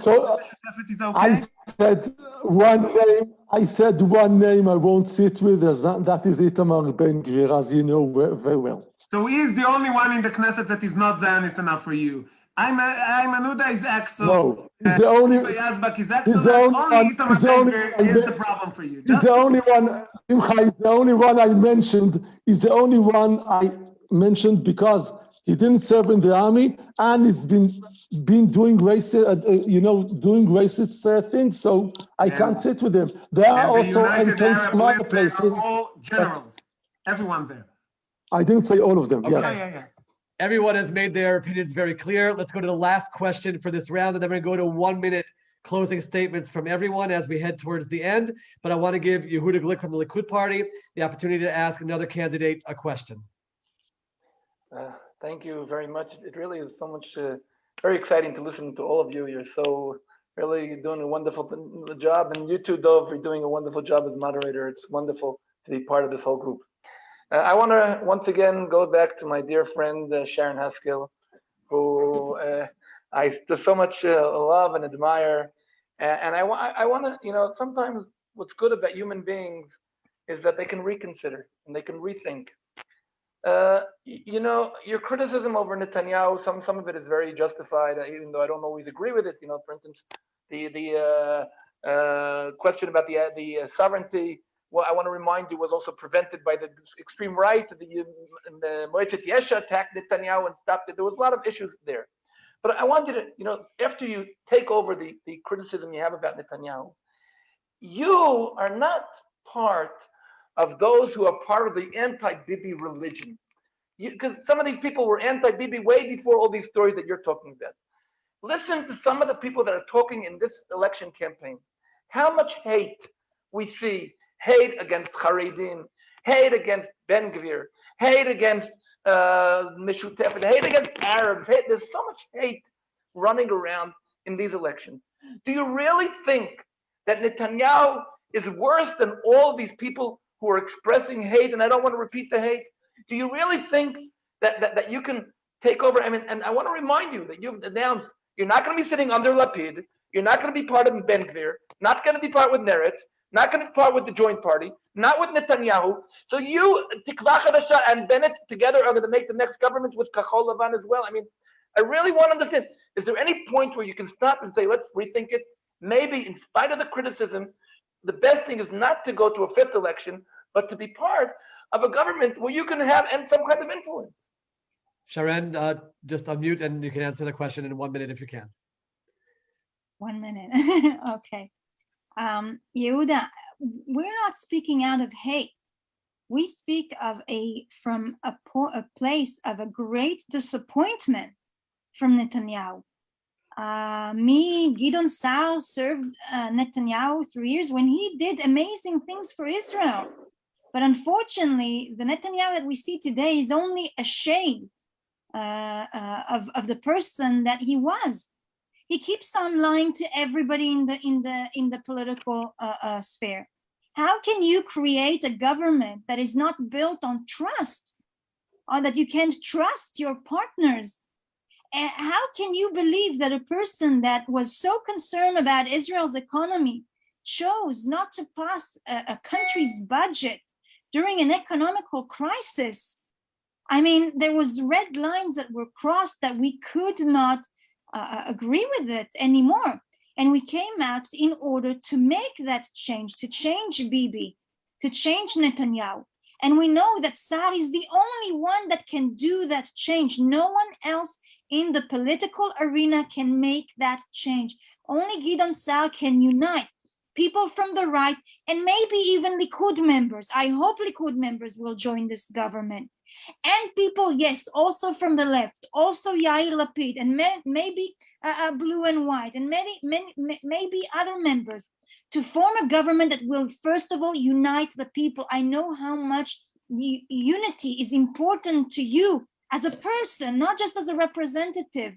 But Gideon Sar is the only one that can create unity. He's the only one that can create stability. Otherwise, we're going to end up with more of the same lies, promises that are broken, crossing lines on what's good for our country in order to place a personal interest there. And we cannot allow that to happen. It comes from a sense of disappointed and responsibility for our country and for our people. I think the back and forth there was pretty clear. Yehuda, do you have one last point you want to make? Otherwise, I just want to say that I specifically said, Sharren, and that you and Gideon do not come from hate. But I think that you're being hijacked by those who are their cause is hate, and you're becoming part of it, and even justifying it by being partnering with them. Sharren, 10-second response. We are not part of the hate. We are part of our duty of why we enter politics, in order to protect our country, to protect our people, to do what's best for it. This is what leads us. Okay, we are ready for the closing statements. Everyone is going to have just 1 minute, and I do ask that you keep to the 1 minute just to make your final pitch. You're telling voters this is why you should vote for your party. We'll go in reverse alphabetical order. So the first closing statement goes to Laura Wharton of the Meretz Party. 1 minute, please. Okay. I want to start with this, that these elections are not about who's going to be prime minister. These elections in this country are about what party we want to have and feels best represents our values. And I think we have to think about two things. One is what our red lines are, what is not acceptable. I think racism is not acceptable. And people who are forgiving towards the cruel end up being cruel towards those who need to be protected. And therefore, I think these red lines are important. But what I think we should also be thinking about when we think of who we're going to vote for is who represents the values that we want. I think Meretz represents the values that a lot of people here share ultimately, and we've been able to put them into effect by dealing with all the values that we have. We believe in social justice. We believe in equality. We believe in investing in the people of this country to make it a better, stronger country. And we give hope. A lot of most of the parties here representative were in the last several governments that were a total failure. We represent something different. We're hoping to be in this coalition in the next government that's formed. And we want to pursue the values of honesty, good government, community, and caring for those people who need our care above all. Thank you so much, Laura. Yesh Atid, Moshe Tur-Paz, member of Knesset, your closing statement, 1 minute. Thank you. So I really believe these elections are about one thing, and that is trust. The people of Israel have lost their trust in the government, and the government was led by Netanyahu for the last 12 years isn't trustworthy anymore. Now, Yesh Atid will form the next government with some of the partners here. We have the best team working with Yair Lapid, and I've learned over the years, look who's the team around the leader, and then you understand who the is. I think we need the same government. We need a liberal government and who's in it. And that's Yesh Atid will form in these coming elections. Thank you. Thank you. Labor Party, former member of Knesset Nachman Shai, with your closing statement for 1 minute. Yeah, thank you, Dov, and thank you, everyone. I think that what I see here is a lack of ideology in the upcoming elections. And that's why I feel that our party has a special role in the next round. I hope this is the last one for the next few years. And there's a lot of family discussions here between Yamina and Tikva Chadasha and Tikva Yeshana, and they're all coming from the same family. So I really don't see any difference. I don't see any difference. I can hardly, maybe personal differences, but I would like to hear more about ideology, which again I would like to praise Laura for bringing those values into the discussion. I'm very proud of the way Merav built or rebuilding the Labour Party. We are starting a new stage in our history. You guys and the audience that I don't see remember very well what the Labour used to be. This is the party that built the country. This is the country. This is the party that produced the economic, the security, the social assets of and political and diplomatic assets of this country. And I'm sure that we are now going to the place where we can play a much more central role in the history of Israel. It will take some time because we are coming, as I said before, from almost nothing. I believe in the ideology of the Labour Party. I believe in the leadership. And I believe that at the end of the day, the voters who are coming to decide 2 years from now who is going to lead the country will trust Labour. Labour is going to be not going to be in the same coalition with the Likud, not going to give again another chance to Netanyahu. This is over. We'll stay in the opposition. We'll do our job from the opposition line if necessary. But I hope very much that we all be able to open a new chapter in the history of Israel, which means the end of Netanyahu's term. Thank you. Thank you, Nachman. Closing statement for Yamina. Jeremy Sultan, you have 1 minute. Bet for Bennett. We hear a lot of statements from a lot of politicians. There's one leader, there's one person who's above everything else, and that's Naftali Bennett. Over the last 10 months, where we had a colossal failure of the government, the one person who went out into the field, on the ground, heard the problems, came up with concrete plans, literally wrote a book on how to go ahead and defeat the coronavirus and how to put the economy back. That man was Naftali Bennett. There are 3 groups in this election. There's the only Bibi group, there's the anybody but Bibi group, and then there's Naftali Bennett. If you guys want to make sure that there's no 5th election, if you want to vote for someone who actually has concrete policies, if you care about that idea of lowering the corporate tax to 15% so that we bring in 400,000 new jobs, that we freeze the public sector and go ahead and see a revitalization of the private sector. If you want to, again, have more money in your pocket by reducing income tax by 15 to 20%, if you want to see the corona go to 0 cases so that in the next election, which is hopefully in 4 years, we won't be having it on Zoom, vote Naftali Bennett. Bet for Bennett. Thank you, Jeremy. Religious Zionist Party, Simcha Rotman, 1 minute for your closing statement. Okay, I was almost convinced by Jeremy's speech, and then I remembered that all those good peoples and plans were actually in the government when they offered those plans.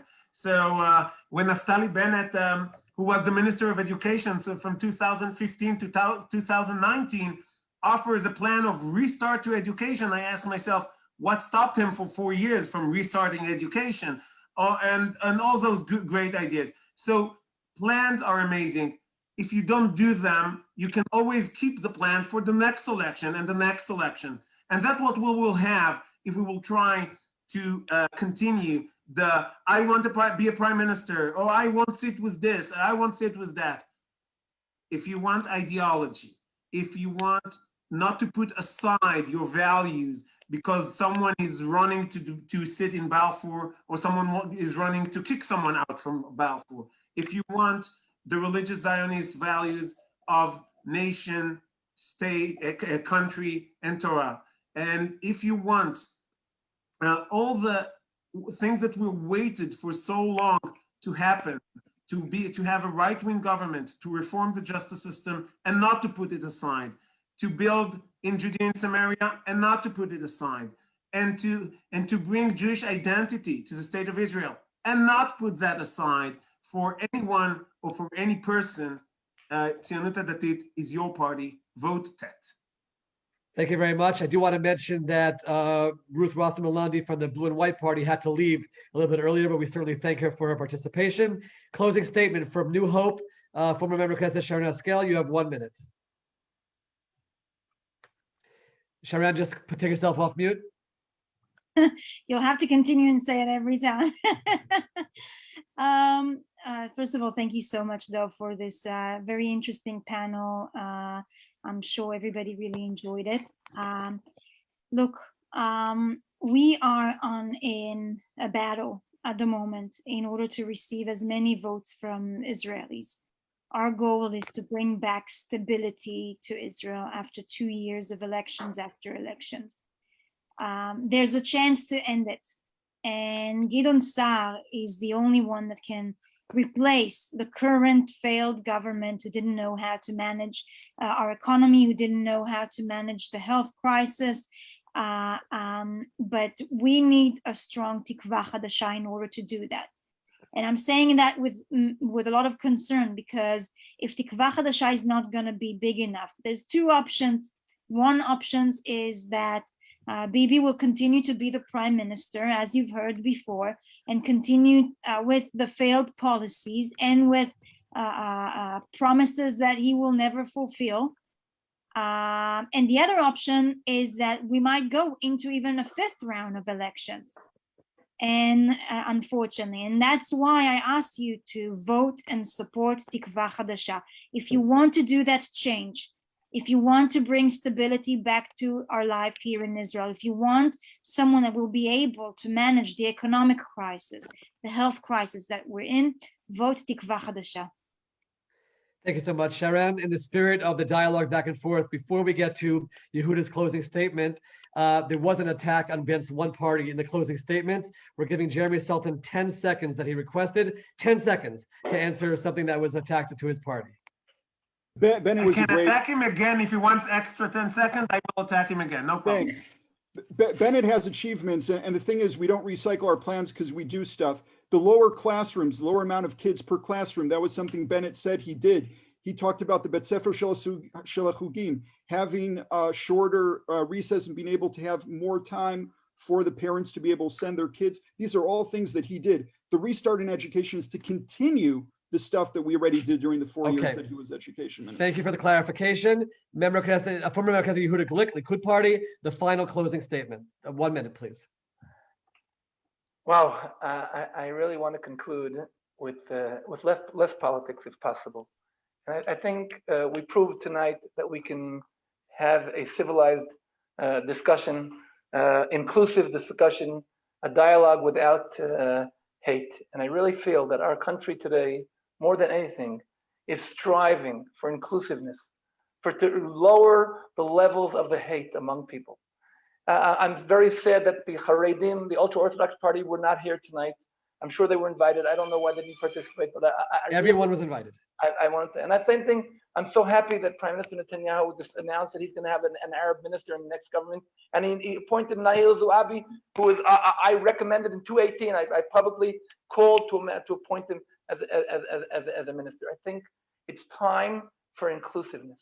It's time for us to not to agree, but to understand that the other side is not illegitimate, and to stop banning. And I could one final sentence. I want to call upon all those who will be elected. In a few months, there's going to be election for a position for somebody who is going to try to reduce the hate in this country. And I definitely strongly recommend to vote Yehuda Glick for Israel's next president, both for the interior issues and for the foreign affairs, with the world, Israel as a model state, a light upon the nations, with a country that lowers the level of hate and increases the level of light and inclusiveness. Thank you so much. Thank you, Yehuda. Maybe we'll ask Telfed to arrange a debate amongst the candidates for president when that time comes. I do want to say I do want to say thank you to all the candidates. One of the things that all of us have learned in the Knesset is that there's a lot of politics, a lot of debate, but there's a lot of camaraderie behind the scenes. And I think that viewers tonight got to see that. I'm proud to be here as a representative of the Confederation of United Zionists, which also seeks to bring all people together around the idea of Zionism. Most importantly, we want to thank Telfed for arranging this event and for all that they do. And therefore, just to close off tonight, I'll give it back to Teddy from Telfed. And thank you everyone for a wonderful discussion. Teddy, the floor is yours. Thank you so much, everybody, and thank you so much, Dov. You've done a splendid job, and I think that all the spokespersons have expressed themselves, and let's hope we're now more clear which direction we're going in. So again, thank you so much for joining us. I just wanted to invite you all that Telfed does have two major events a month. Our next event will be on the 16th of March. It's a Tuesday at 8 p.m. It's a fascinating lecture about cybersecurity with May Brooks. If you're able to join, please look at the Telfed website and join us. Once again, a good night to all, and thank you all for joining us this evening. And Gendorf, thank you so much for your efforts and for spending of your time. And thank you all to all the panelists. Good night to you. Thank you. Thanks to Telfed and to Dov Lipman for really handling this very well. Thank you very Yes, much. thank you. Thank you Thank for you. everyone else who Thank you so much. participated. I want to say this everyone. was the best organized, the best Yeah. moderated. Thank you, Dov. Oh, you were wonderful. I can agree. Absolutely. Jeremy, I agree. Absolutely. My Absolutely. pleasure. Lande Telfed, Well everyone. done. Good night, everyone. Bye-bye.